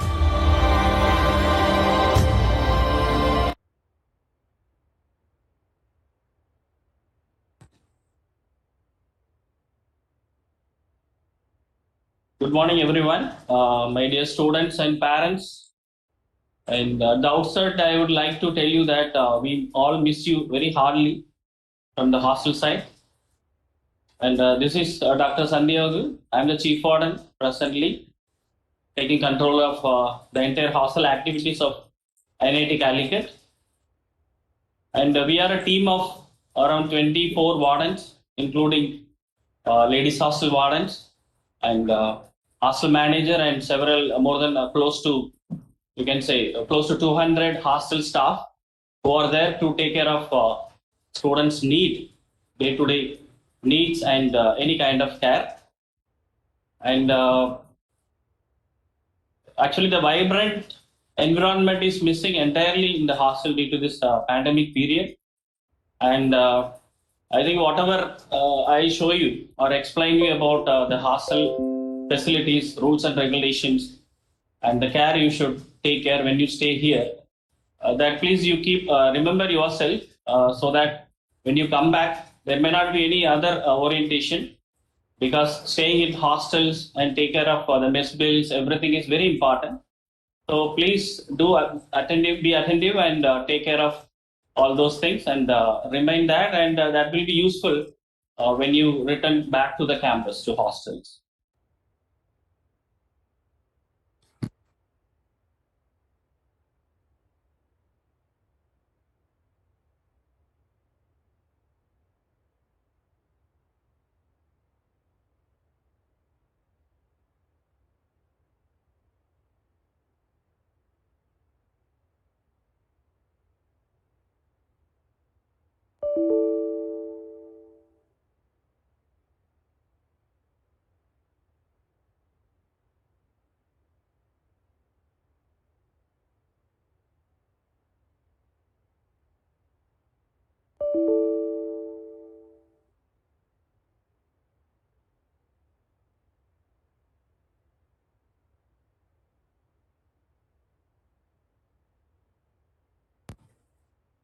So let us get into few details about hostel facilities and the guidelines which you need to follow when you come over here. And so NITC hostels. So this is where many top tier engineers, scientists, architects shape their dreams. So we welcome you all, the future inmates and parents. And basically at NITC hostels, we strive to provide a decent accommodation. It's not so hi-fi or five-star arrangement kind of thing. So we provide you decent accommodation and very healthy hostel environment. There is no compromise on this, and very friendly hospitality and care for the students. The hospitality means we have a set of group of people who are appointed for individual hostels who take care of student needs, and they are very friendly, and you can approach them at any time for any kind of problem. And another important thing is that the support to needy students, and we are proud to say that we support as many as more than 200 students for their food and accommodation here. So what we request from them is that it should be genuine, so that the fund can be utilized genuinely. So we support. So any of you, if you have any problem in supporting yourself for food and hostel rent and hostel charges, so we have a separate format for that. Once you arrive here, you can interact with your warden and faculty advisor. You can get the form from the hostel office to get any kind of support, but let that be genuine. And most importantly, there is absolutely no compromise on discipline inside the hostel. So these are the overall accommodation that is being done from NITC hostels. So we have 12 boys hostels. That is A, B, C, D, E, F, G, PG1. As the name indicates, postgraduate 1 and 2. And then international hostel, that is INH. Then MBA hostel and mega hostel for boys 1. And there is an upcoming project which is to be completed. It will be ready by the time you reach here. That is mega hostel for boys 2. So with 1,500 rooms capacity, individual room. And this mega hostel for boys, it has around 750 rooms, which are ready, and 500 rooms are to be ready. Hopefully that will also be ready by the time you reach here. So that earlier we used to have some congested accommodation for students because there was sudden increase in the number of intake some years before. And that time we started new projects like mega hostel for ladies and then mega hostel for boys, so which are going on still, and the second hostel will be ready shortly. So by the time you come here, we will be able to give you at least single-seated and double-seated accommodation to the maximum. So girls are accommodated in LH, ladies hostel, which has block 1, 2, 3, and 4. And also we have a mega hostel for ladies, which has around 700 room capacity. And the total strength of the NITC hostel is 5,300 close to. This is last academic year. And this academic year, we expect around 5,700 to 800. And we have guest rooms in certain hostels, which are being allotted for guests who are coming over here, like parents or friends or anyone. And being first year, the boys, that is UG, shall be accommodated in A and B hostels. And PG students normally, or you can say last academic year, they were accommodated in MBA hostel. And girls UG were accommodated in ladies hostel blocks 1 and 4. And girls PG, they were accommodated in mega hostel for ladies. So this is a structure of overall governance of hostel administration, wherein the Wardens Council, which consists of all the wardens, takes care of the regular activities of entire hostel administration or major decision-making body, where the chief warden is the chairman for that Wardens Council, with other hostel wardens as members and hostel manager as the secretary. Then we have office warden who takes care of the day-to-day activities of hostel main office, along with hostel manager. And then we have wardens of individual hostels and RTs. RTs means resident tutors. These are normally the ad hoc faculties who stay inside the hostel and are ready to attend any emergency cases or requirement of students. He stays within the hostel, and the resident tutors are available for 24 hours. And we have hostel main office staff who takes care of the building, accounting, and fund requirement, day-to-day activities for the entire hostel administration is supported from the hostel main office staff. And students can freely interact with the hostel main office staff. You can go to hostel main office and go to your section.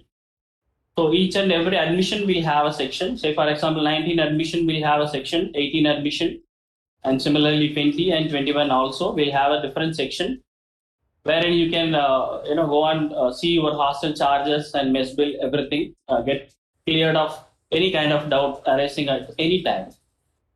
And we have stewards and caretakers who will be present in the hostel during the daytime, and they take care of student needs along with hostel attendants. And we have coordinating attendants who takes care of the duties of hostel attendants. And we have gardeners. Actually, earlier there was no gardeners from the hostel side. It was like during our team time, that is 2 years before, we have taken charge of the hostel administration. So that time we appointed gardeners, and you can visualize the change when you come over here or through the video, the wonderful effort done by the gardeners. And last but the least, not the least, the sanitation workers who helps us to maintain a healthy environment and safety environment inside the hostel.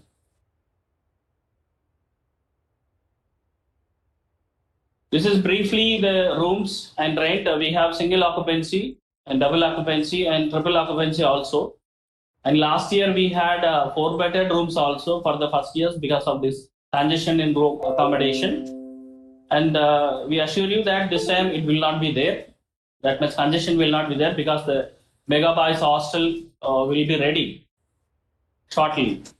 And the single occupancy per month it's 150, double occupancy 75, and triple also is 75.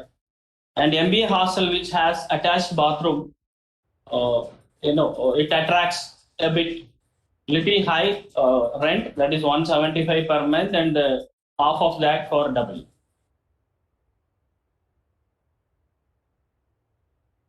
These are the hostel charges which you may have to pay at the time of admission. That is cost of the application form 500 and varies with Kerala SCSC students, but it's equal for UG, PG and PhD. And we have a hostel amenities fund around 4,500 which is non-refundable, and for Kerala SCST it's 2,750, and we have a caution deposit 10,000 rupees for general and other students, and for Kerala SCST students it's 2,001. So we proudly say that NIT Calicut is the least fees collecting institute at the hostels from the hostel side. You can say you can compare with any NITs around India, and we are the lowest at fees.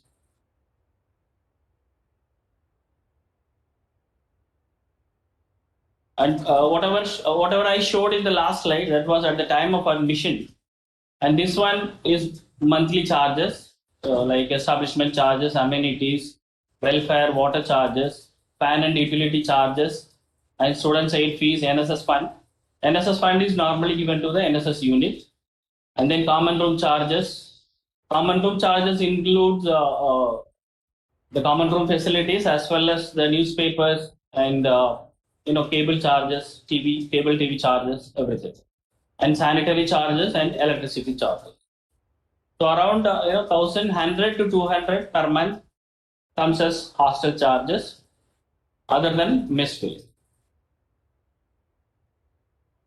So normally the room allotment is done by the committee, hostel allotment committee, so appointed by the chief warden or the warden's council, and they decide upon for each year they convene a meeting and decide upon which batch has to reside in which hostel and so on.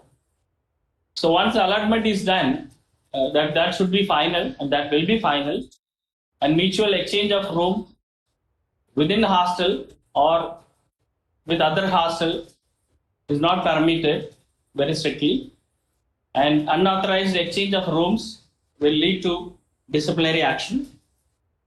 And in some cases, exceptional cases, this means only on medical ground. So the chief warden can permit the change of room. That is possible. If you have any such kind of issues, you can approach the hostel office submitting a letter, and we can provide you the change. Coming to the mess, our messes are run with different types, and we are proud to say that one of the best NIT in which food quality is good and hygiene, and we have each mess running inside hostel premises in all the hostels, and we have different types like South non-veg, North Indian veg, and we have a specialized Andhra mess where most of the students from Andhra join this mess and they enjoy the food Andhra menu. And we have mixed South and North veg and mixed South North veg and non-veg. So the cost also very slightly change depending upon the type. And in boys hostel we have 12 messes and one is run by the hostel main office. In girls hostel we have 4 messes and one is run by hostel main office. So entire mess dealings are governed by the mess committee, in which chief warden is the chairman, along with the warden of the corresponding hostel and other employees. and with student representatives. Okay, this mess committee takes care of any changes in the menu and any other issues related to food quality and hygiene. So any student can report it to this committee, and the committee shall take a final decision following upon the people involved in mess operation. So normally, except 2 messes, other messes are run by private contractors. So the selection of these private contractors is normally done through a tendering process as per following the Government of India purchase rules and open tender. And in that, the minimum quote will be recommended. In some cases, negotiation is done to reduce the rate. Say, for example, last academic year, almost most of the contractors quoted more than 100 rupees per day. But upon negotiation, it was reduced to 83 to 85, depending upon the different type of messes. So monthly, if you take 30 days, you are bound to pay around 2,500 to 2,600 per month as mess bill. So this plus around 1,200 hostel charges. So you can expect a payment to hostel from hostel side. You can expect close to 3,500 to 600. Then comes your extra items. So each contractor provides many extra items. They collect separate charges for these items. So this is where some problems happens with students. They don't take care of what they are taking, and these extra items are normally written in the book that will be available with the private contractors. So the student has to cross check every week to see that the entries are proper, and he is aware of that. That is student's duty. So no complaints are engaged on that. Then we have mess representatives. So from each hostel, so each mess will have 2 representatives. And normally this student representatives takes care of everything, the problem associated with individual mess, and the diners can report for any kind of problem. They can approach the mess representatives, who in turn will contact the warden to rectify the problem. And we have some evaluation of system for individual mess. So rather, we have a condition that before submitting each month bill, claiming each month bill, the private contractor has to submit a feedback form, which will be recorded by the resident tutors of individual hostels. And we insist that out of 100, they have to get above 90. Otherwise, there will be cut in payment. There will be some slight cut in their payment. So these are the mess operating time: breakfast 7 to 9:30, lunch 11:45 to 2, tea from 4 to 5:30, dinner 7:15 to 9:30. So when you come over here, please adhere to this timing to take your food in time. So apart from the contract mess, wherein we have a fixed rate per day, and we have 2 messes which are run by hostel main office. That is CH means C hostel mess, and then the ladies hostel mess. So the mess bill calculation is done. We have a central store, hostel store, wherein the items required for the operation of mess is procured monthly wise, inviting open tenders and quotations. So from there, the lowest supplying contractor is taken for individual items, and they supply monthly, and that is being entered in the register, and we will have an opening balance and closing balance. So whatever the expenditure comes along with the salary of staff, that is divided among the number of diners, and that bill is displayed as a mess bill for that particular month. So actually the mess bill at C hostel and ladies hostel comes less than what we charge for private contractors. It comes around close to 70 to 75 per day. And another important thing you have to notice is that in each month, before 20th of that month, the mess bill is calculated and published in notice boards of individual hostel mess. And then the students can start paying the mess bill till the next month 5th. So suppose you are paying a bill on 2nd and 3rd, and don't by mistake take it that you are paying for the last month. That is for the preceding month of the last month. That you have to take care. Because this is where students get confused and they say that last month I paid, since they are making the payment at the beginning of the month, thinking that it is for the previous month. And even during this pandemic period, when we closed and published the dues, there was hue and cry from the students. A lot of allegations were there that we miscalculated the mess bill and that. Then we have given clarification regarding this, and they understood their mistake from their side. So what I advise to you is that you maintain a small diary or something like that, wherein you write upon individual month mess bill plus extra charges, and wherever you are making payment, that also you enter with reference number. You can note it down, and this way you will have a note of how much is your mess bill and how much you are paying and what is the dues. And you can cross check that with hostel office, hostel main office.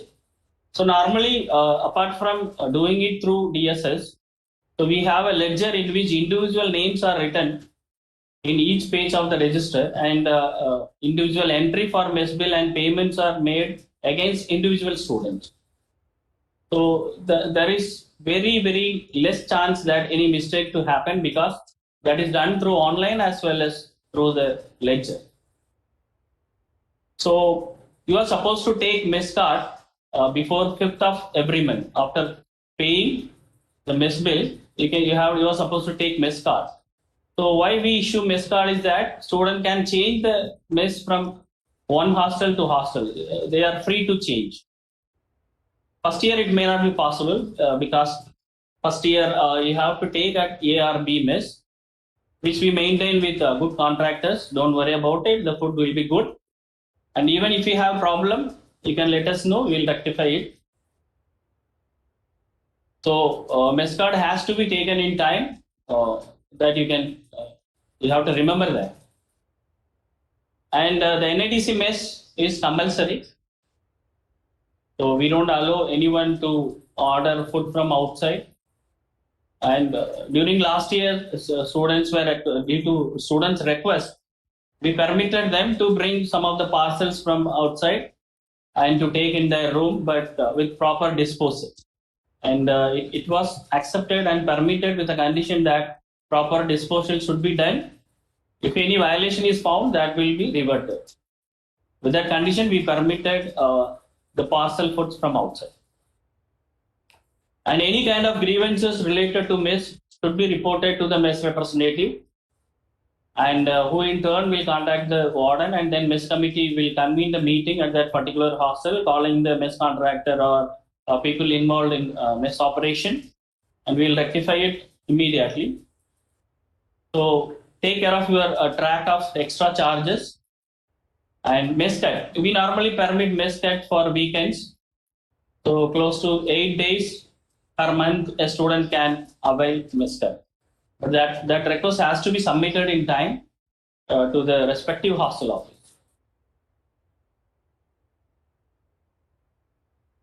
And some of the facilities, we have common room facilities wherein indoor games like chess, carom board, TT, table tennis, and along with cable TV and with cable connection. And then we have reading room wherein magazines, many of the magazines and newspapers are being available for students to refer.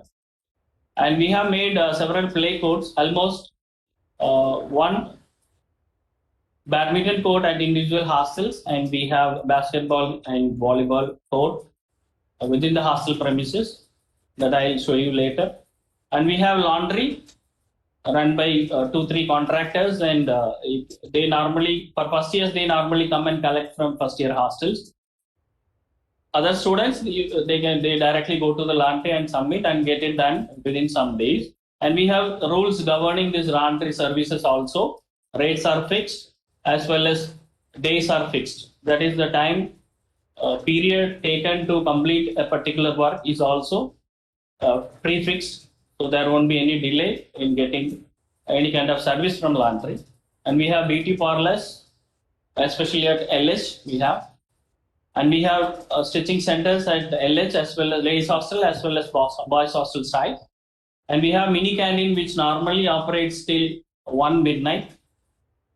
So students normally anytime they can go and refresh themselves. Being a first year, you may not be permitted in the beginning because due to ragging and other issues, we normally don't permit. But last year, students came up with the suggestion that the restriction be removed. So we were working on that. Even I am of the opinion that students should not be restricted till 7 o'clock. So we were doing that project, but unfortunately this pandemic period appeared. So we cannot apply that in the last first year students batch.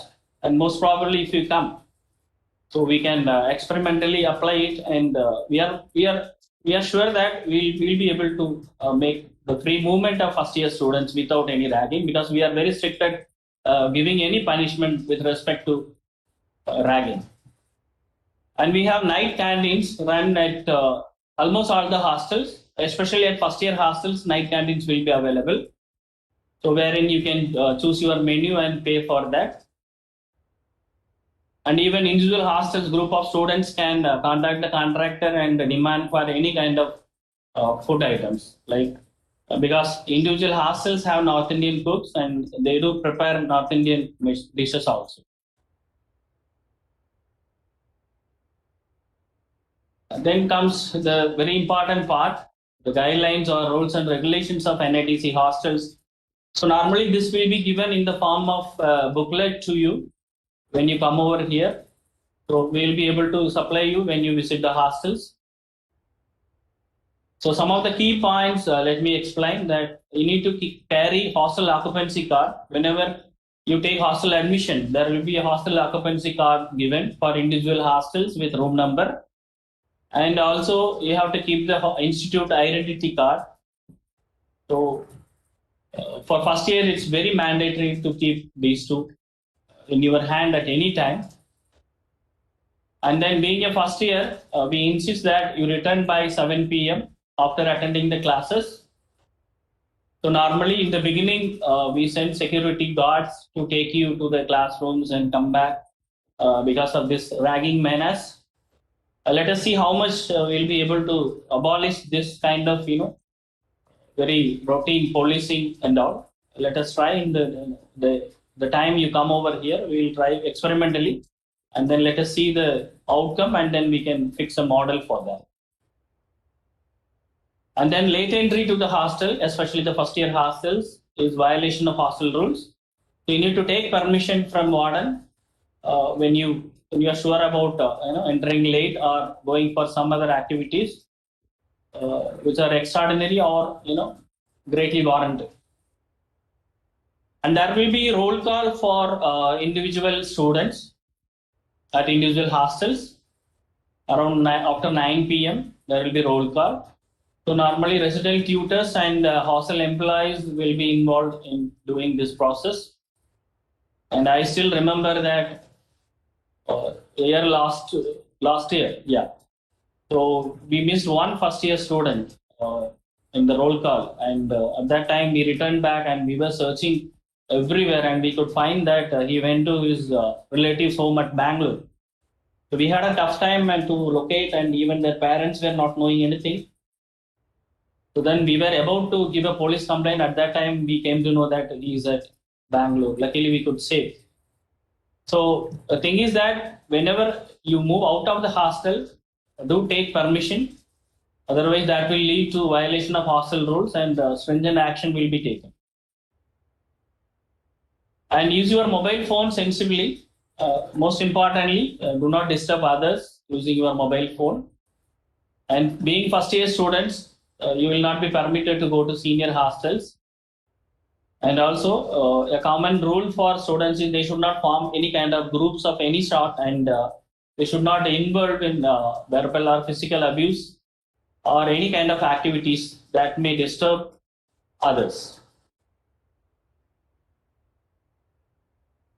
And students are not permitted to convene any kind of meeting without permission. With permission, of course, they can do it. And most importantly, don't give any money if any senior asks for this fund, that fund, which is strictly prohibited inside the hostel premises. And of course, ragging, then abuse of drugs, alcohol, definitely it will lead to hostel expulsion. These three we don't tolerate: ragging, abuse of drugs, and alcohol. So last 2 years, we had a stringent vigilance over the hostel atmosphere. Even there was very highly disturbing activities from the students also against this. But we were very stern in doing all these things. And squads were formed by the wardens as well as hostel staff to make sure that we can proudly say that our team was successful in bringing down the drug use at the hostel and premises close to 60 to 70%. That I can assure. And these three we don't tolerate at all: ragging, drug use, and alcohol. Definitely, anyone found involved in this will get expelled from the hostels. And other like smoking, first time there will be fine, and second again fine, and third time there will be expulsion. So we are strict in these activities, like against these activities. And no one is permitted to play loud music, which may cause disturbance to others, and shouting.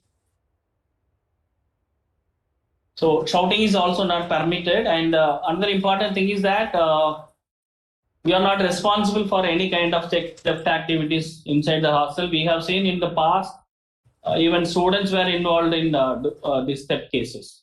So be careful, lock your room before you leave outside, and you have to safeguard your belongings. And damage to hostel properties will lead to disciplinary action. And stay of non-inmate is strictly not permitted, and cooking is not permitted. And please ensure proper disposal of waste. And most importantly, please behave in a mild manner with hostel staff. You can request for anything; they will also revert back with same kind of behavior. And if you feel that any hostel staff is rude in their behavior, you can make a complaint. No issues. And first year students are permitted to go to home on weekends. Who are in Kerala or who needs in adjacent state, they will be permitted with prior permission from the warden.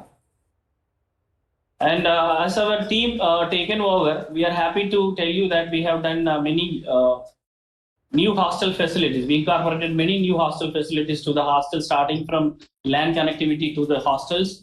3 hostels we have completed, and yet we are going for other hostels also.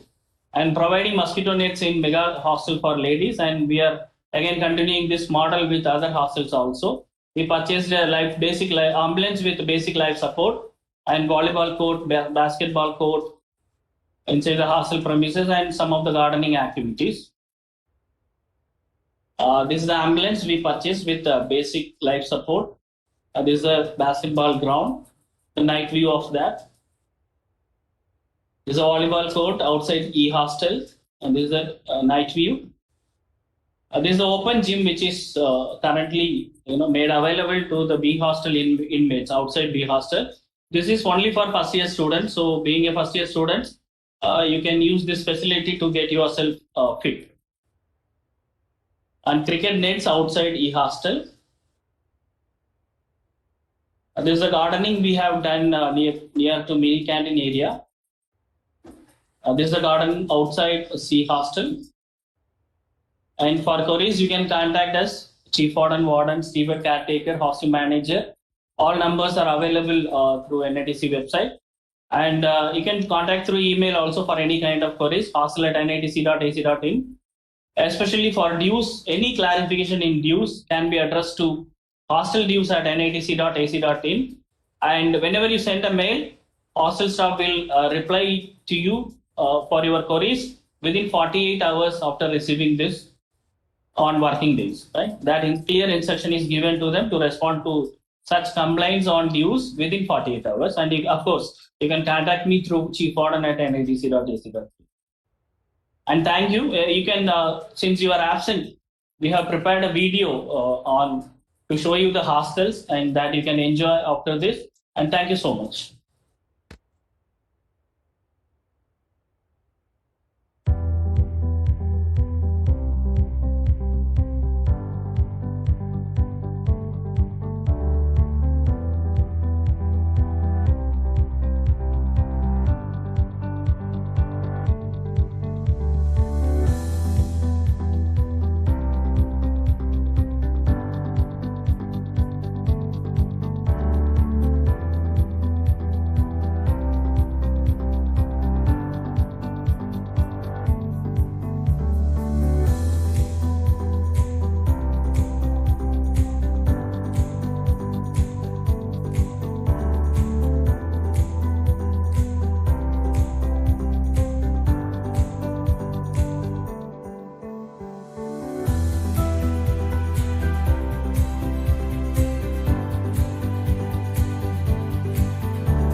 Thank you very much, sir. It was very detailed, and especially with respect to their accommodation, home and hostel, the home away from home, where they not only dream but also learn the skills to nurture those dreams. I must admit that hostel office, and especially Santiago sir, is quite empathetic and kind to support all the needy students. I would say he can be both your father and mother at the need when the need arises, because he can be equally strict and at the same time he can be equally accommodative and kind. Thank you very much, sir. I know many incidents where you had actually handled, and I'm very happy and proud to be your colleague. Thank you very much, sir. Thank you.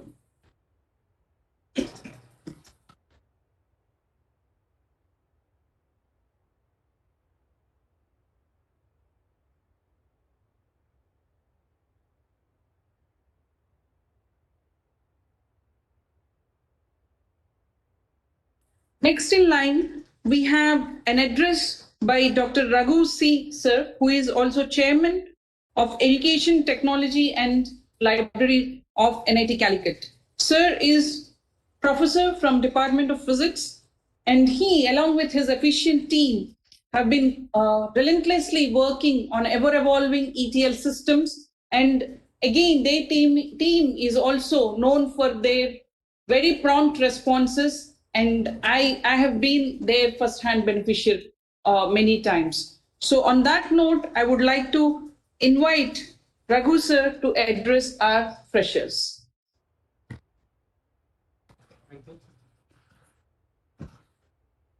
Yeah. Good afternoon, all of you. I would like to take this opportunity to congratulate all of you for having gotten admission to this prestigious institute. And I sincerely hope that all of you will realize your dreams of coming here. As we know, we are all in a difficult time due to the pandemic. Your semester is starting right into that. And it's here that the library, which is the most important resource academically to students, will play a part. So go to the presentation.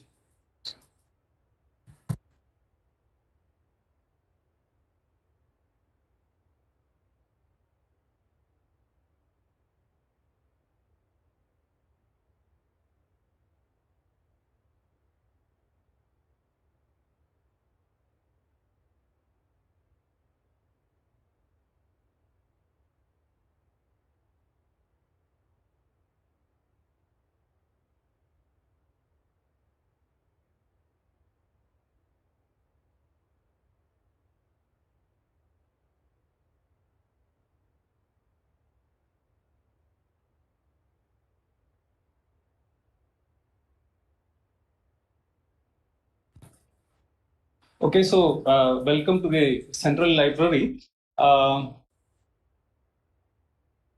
We are located right in the heart of the institute. There's a quadrangle of the main building inside which we are located. As you can see, this is the building.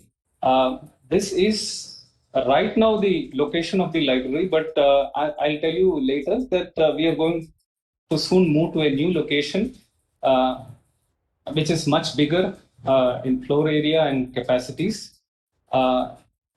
Just to point out the most important aspects, the working hours generally are spread from 8 a.m. to 11 p.m. Monday to Friday, and 9 a.m. to 11 p.m. On Saturdays. But there's a staggering of these. Please note that the stats section, which contains all the issuable books and the issue return counter of the library, will function from 9 a.m. to 5:30 p.m. So you can borrow books and return books which you have borrowed up to 5:30 on all working days and Saturday. Sunday, the stack section and other sections of the library, except the periodical section, is closed.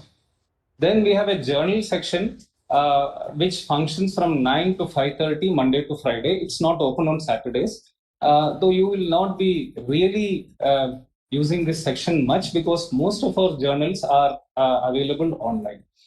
As I said, periodicals work from 8 to 11 every day, including Sundays.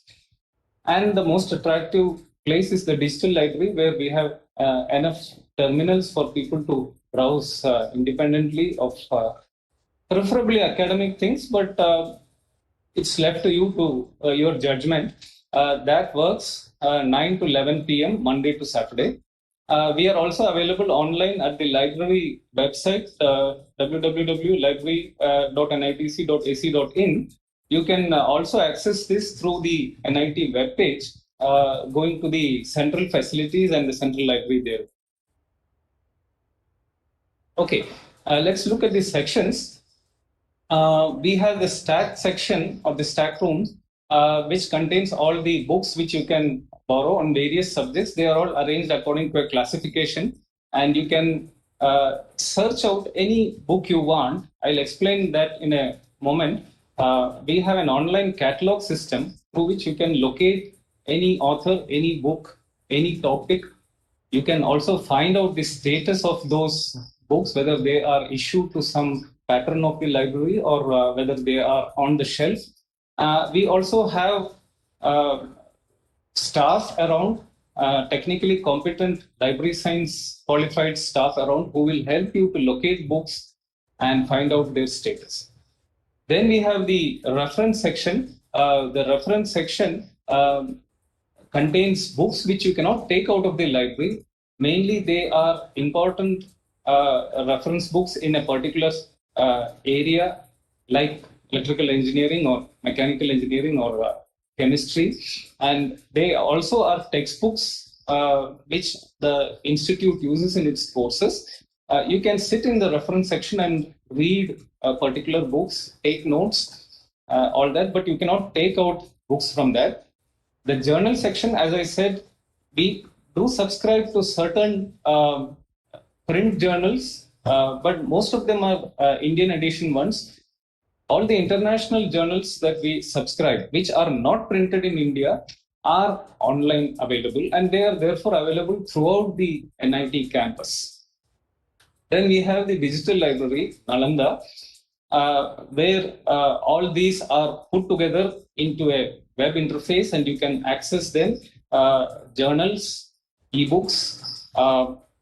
Then we have other online resources and platforms like JGate or Turnitin, and I'll explain what are particularly their functions. Periodical section, we have a technical section where we get books, we classify them, we bind books which are damaged, we go through the purchase of books. All these are handled by a technical section. Then we have a special collection. This special collection is out of special funds, particularly the Kerala government's SCST book fund, which we receive every year, and we buy books as per this collection and the government guidelines. Then we have a graphics studio, which has been there for a very long time, associated with the library. We have a graphics artist who who functions as the institute's graphics head, and he does all the graphics related, designing related aspects. For example, he prepares all the brochures and posters and other things, and our other material like the annual report and other things. Then we have also a printing section which is involved in printing various material and also printing the ID cards which you all are going to get when you come for the on-campus sessions. These are the resources, but let me just start off by saying that the primary resource is the human resource. We have about 34 library staff, both permanently employed as well as contract staff. And we have a librarian in charge, Mrs. Shobana. We have digital library technical staff who are IT experts, and we also have library staff, library assistants who are qualified in library science. There is the chairman of the library. It's called as Chairman ETL. ETL stands for Educational Technology and Library. So there's also a vice chairman to assist the chairman. The chairman and the vice chairman decide the policy and the strategic planning of the library, whereas the librarian looks after the day-to-day administration of the library. We have a book collection, nearly 1.3 lakhs reference books and issuable books. E-books of about 2,400 and journals of nearly 3,800 titles, both online and print subscriptions. Besides this, we also have other resources like, for example, standards, the Bureau of Indian Standards and the ASTM standards, the American Society for Tech Measures. These are subscribed to by the library. They are primarily used by civil engineering, architecture, and mechanical engineering. We have dailies and magazines. These are usually coming in print. We have very few online dailies and magazines. They are all available in the library and print. And on the right-hand side, I have the various resources which our digital library has. For example, we have DSpace, which is a repository of the thesis and documents produced by our students, PhD students, postgraduate students, and our final year BTech students.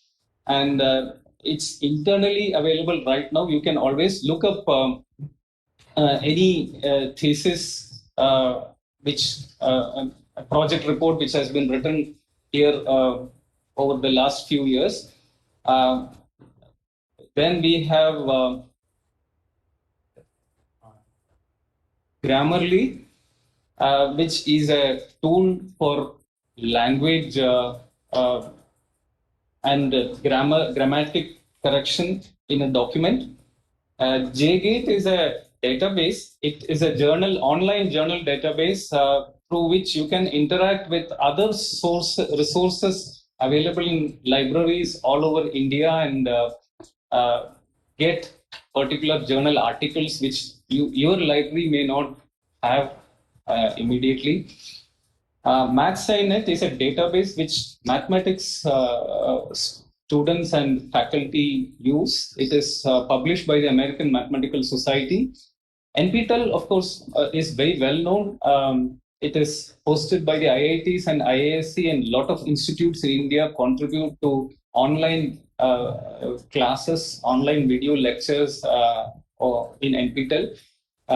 It is freely available in all your browsers, but we have just consolidated all that and put it on our library website. Turnitin is a plagiarism checking software. This will not be particularly useful for first years, but it's mainly used by our PhD students for whom a Turnitin scan of their thesis is a must before submitting their thesis for a PhD degree. Web of Science and Scopus are both citation databases. They are related to research, and they're also general search tools. They are like your Google Scholar, but they're more expensive. They are very expensive, in fact, compared to Google Scholar. Google Scholar is freely available for you. Both these citation tools cover almost all of science, engineering, mathematics, architecture, management, even humanities is included in Scopus. So you can search up any research article in any subject that you want by just typing keywords, just like in a Google search.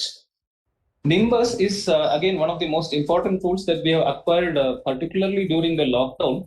All these above tools which I have described are not available outside the campus, and this is one of the difficulties that our students face. All these are licensed to work only in the NIT network. Now, Nimbus is a platform which allows you to connect from outside into the library server, and then you can then normally access all these through the Nimbus portal. Okay, this is the Nalanda Digital Library. This is an old shot, maybe about 3-4 years back. Nalanda stands for the Network of Automated Library and Archive, and you can contact them at this email ID here and also the phone number. The staff here will take care of your resource needs, particularly during this pandemic time. So you can, for example, ask them for a account in this Nimbus through which you can access our online resources, or for example, ebooks which are available. This is right now not in this format. It's going to be set up again in the new library building, as I show you in the last slide.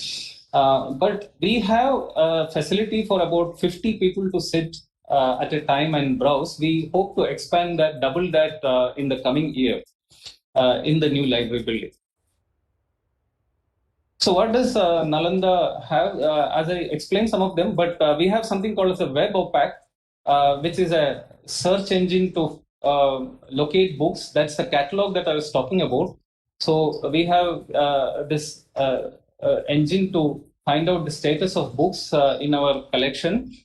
As I said, BSpace is a collection of theses and dissertations from all over NIT. NPTEL, EduServer. EduServer is, we have a version of the EduServer in managed from Nalanda, but that's not the EduServer that you are going to use, Shiksha Kaushal. This was previous to the lockdown period, where several departments used to conduct the courses with the EduServer. Web of Science, Turnitin, and Grammarly and Nimbus I have explained already. Let's look at this library OPAC. OPAC stands for Online Public Access Catalog. It's the gateway to our library's collection, and you can do a keywords search, a subject search, title, class, even a barcode identifier, author, publisher based search, and all that. And I'll just, for sake of clarity, I'll just show one of these. You can go to the OPAC using this link, and you'll get a interface like this, and you can search. For example, let's search data mining. I just a screenshot of that, and then you just click go, and then you'll get a list of all the books on and resources on data mining that we have in our library. Yeah. If you go into any of those particular items that have come up, you can see that there is the author name and publisher information, and you also see that availability of the item is shown there. It just says that there are 2 copies in the library, and their locations are given by this classification number, and this classification series of classification numbers are given on all the stack section racks, and you can locate that, or your library staff will certainly help you to do that. Now, you might see that these 2 copies are out on loan, which means that they are currently not available in the stack section, and you might be in a extremely urgent need of these. Then you can place a hold on that item, and so when the item comes back to the library, depending on your position in the list of people who have placed on hold, you will be assigned that book. So you can log into OPAC using your roll number, and the password is also your roll number. And once you log in, you can check books that are in your account, which are assigned to, which you have borrowed from the library. And most important is to know the due date of the books. And if you have crossed the due date, there will be a fine amount, and that fine amount can also be known from OPAC. So please return books on time. We don't have a system right now which will give warnings to students, but it can be activated. The warning will go to your official NIT email ID. But always look up the fine, because we have seen cases where huge fines accumulate by the end of the semester. If you want to register for your next semester courses, then you should have cleared the fines. And so there are two kinds of dues. Dues are in terms of books and dues are in terms of fine. If you don't have any fine, you still might have a book to return to the library at the end of the semester after your exam. So that book has to be returned if you want to register for the next semester. Fine, if it is there, has to be cleared anyway. We have an ebook collection, and you can search out ebook titles using our in-house search tool. The problem with ebooks is that we do have a significant size collection of ebooks from various publishers, Wiley, McGraw-Hill, Cambridge University Press, and it's a very rich collection, but we are short of textbooks in that. The prescribed course textbooks are not really available. They may be, you can always go through, browse. You might get related subjects in the collection, but textbooks are yet to be completely incorporated. That's because of the model that is followed by purchasers, by publishers in this kind of ebook business. We are planning to make a repository of textbooks in the ebook collection. The work has started collecting data from all departments. So we hope to complete that in a month or two, and we need to find resources to finance the purchase of those. Okay, now, how to use the ebook for, and this is, I really don't need to go through this. Anybody has used a search tool, I'm sure you're all clever enough to use any of these. You can search out any topic and find out, and you can find a list of books, and finally click on a particular book that you are interested, and you will see the display of the book, and you can have various options, read online, or you can even download the book or download PDF chapters if you want, and you can get a chapter-wise menu and download specifically a chapter if you're not interested in the entire book. You can recommend books to the library website, through the library website. This we clear throughout the year. We have a library advisory council consisting of people from all the departments, representatives from all the departments, and also student representatives. We meet twice in a semester at least, and we clear suggestions of book purchase through this LAC, Library Advisory Committee meetings. And you can use this online form, Google form, to suggest any book that you would like. In fact, you can also include books of general purpose other than your subject, say literature or history or philosophy or whatever you want. Depending on the amount of funds available at the time, we will certainly take up your recommendations. Now coming to Nimbus. As I said, Nimbus is an online platform for connectivity from outside a library network, an institutional network, into the network and into the institutional network. And this is particularly very, very useful during this kind of emergency pandemic period when you are not on campus. So it's but it's much beyond that, just a connection platform. It's an integrated platform for all e-resources of the library, and they also have e-resources which they have collected up, free resources which you don't know existing somewhere in the internet all over the world, but Nimbus people have put it together for you. It also has a e-library mobile app, which would then make the library accessible to you on your phone 24/7. It's a general awareness creator about e-resources. Now, you can access Nimbus through this. We have a large number of accounts already given. You can those who are interested can ask for accounts. You can apply through this link here, and you can create your own account if you go through this link, because this is the licensed Nimbus version available only through this link, the version licensed for our institution, NIT Calicut.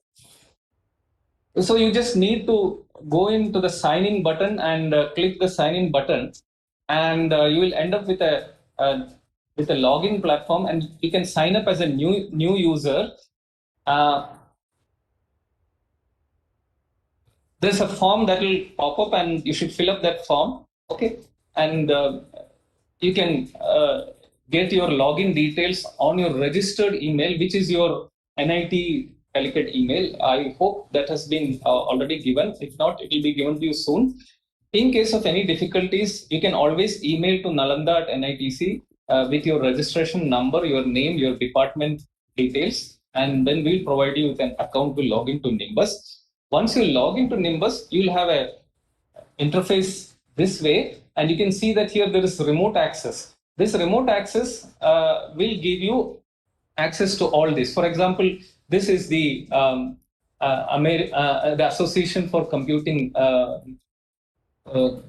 Machinery, ACM Digital Library. This is the American Institute of Physics, American Physical Society, the American Society of Civil Engineering. So all these resources have number of journals under them, and you can access all of these. Cambridge University Press ebooks are here. There's IEEE, which contains all the IEEE journals, and all other resources. McGraw-Hill educational ebooks are here. Okay, let me conclude quickly. I'm standing between you and your lunch with your family. So this is the new building that we are going to move to, hopefully in a month or two. We have much more space, much more resources here, which really bring out the scope of ETL, Educational Technology and Library. Thank you. You can always contact librarian@NITC 228-6053, or myself, Chairman ETL @nitc.ac.in for any queries regarding the library. So I wish you all the very best in your endeavors here.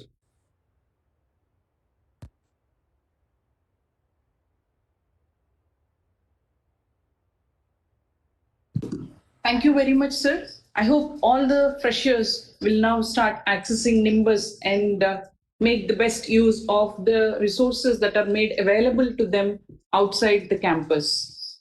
As sir has mentioned, it is indeed difficult situation, and it is also impending the learning process. But NITC, like all other premier institutions, is committed to extend the learning support and resources to the students so that they can access it from wherever they are. Our journey has started, and we hope to continue it with more vigor and commitment to give wide access to more resources and also more people. With that, we have come to the end of our forenoon session, and I would like to announce the break for lunch. But before that, may I also make an announcement that a new link will be provided in your website. You may access it in the way you have accessed this morning's link, or you may even access the YouTube channel, the official YouTube channel, and the live will be put up there. We look forward to see you in the afternoon.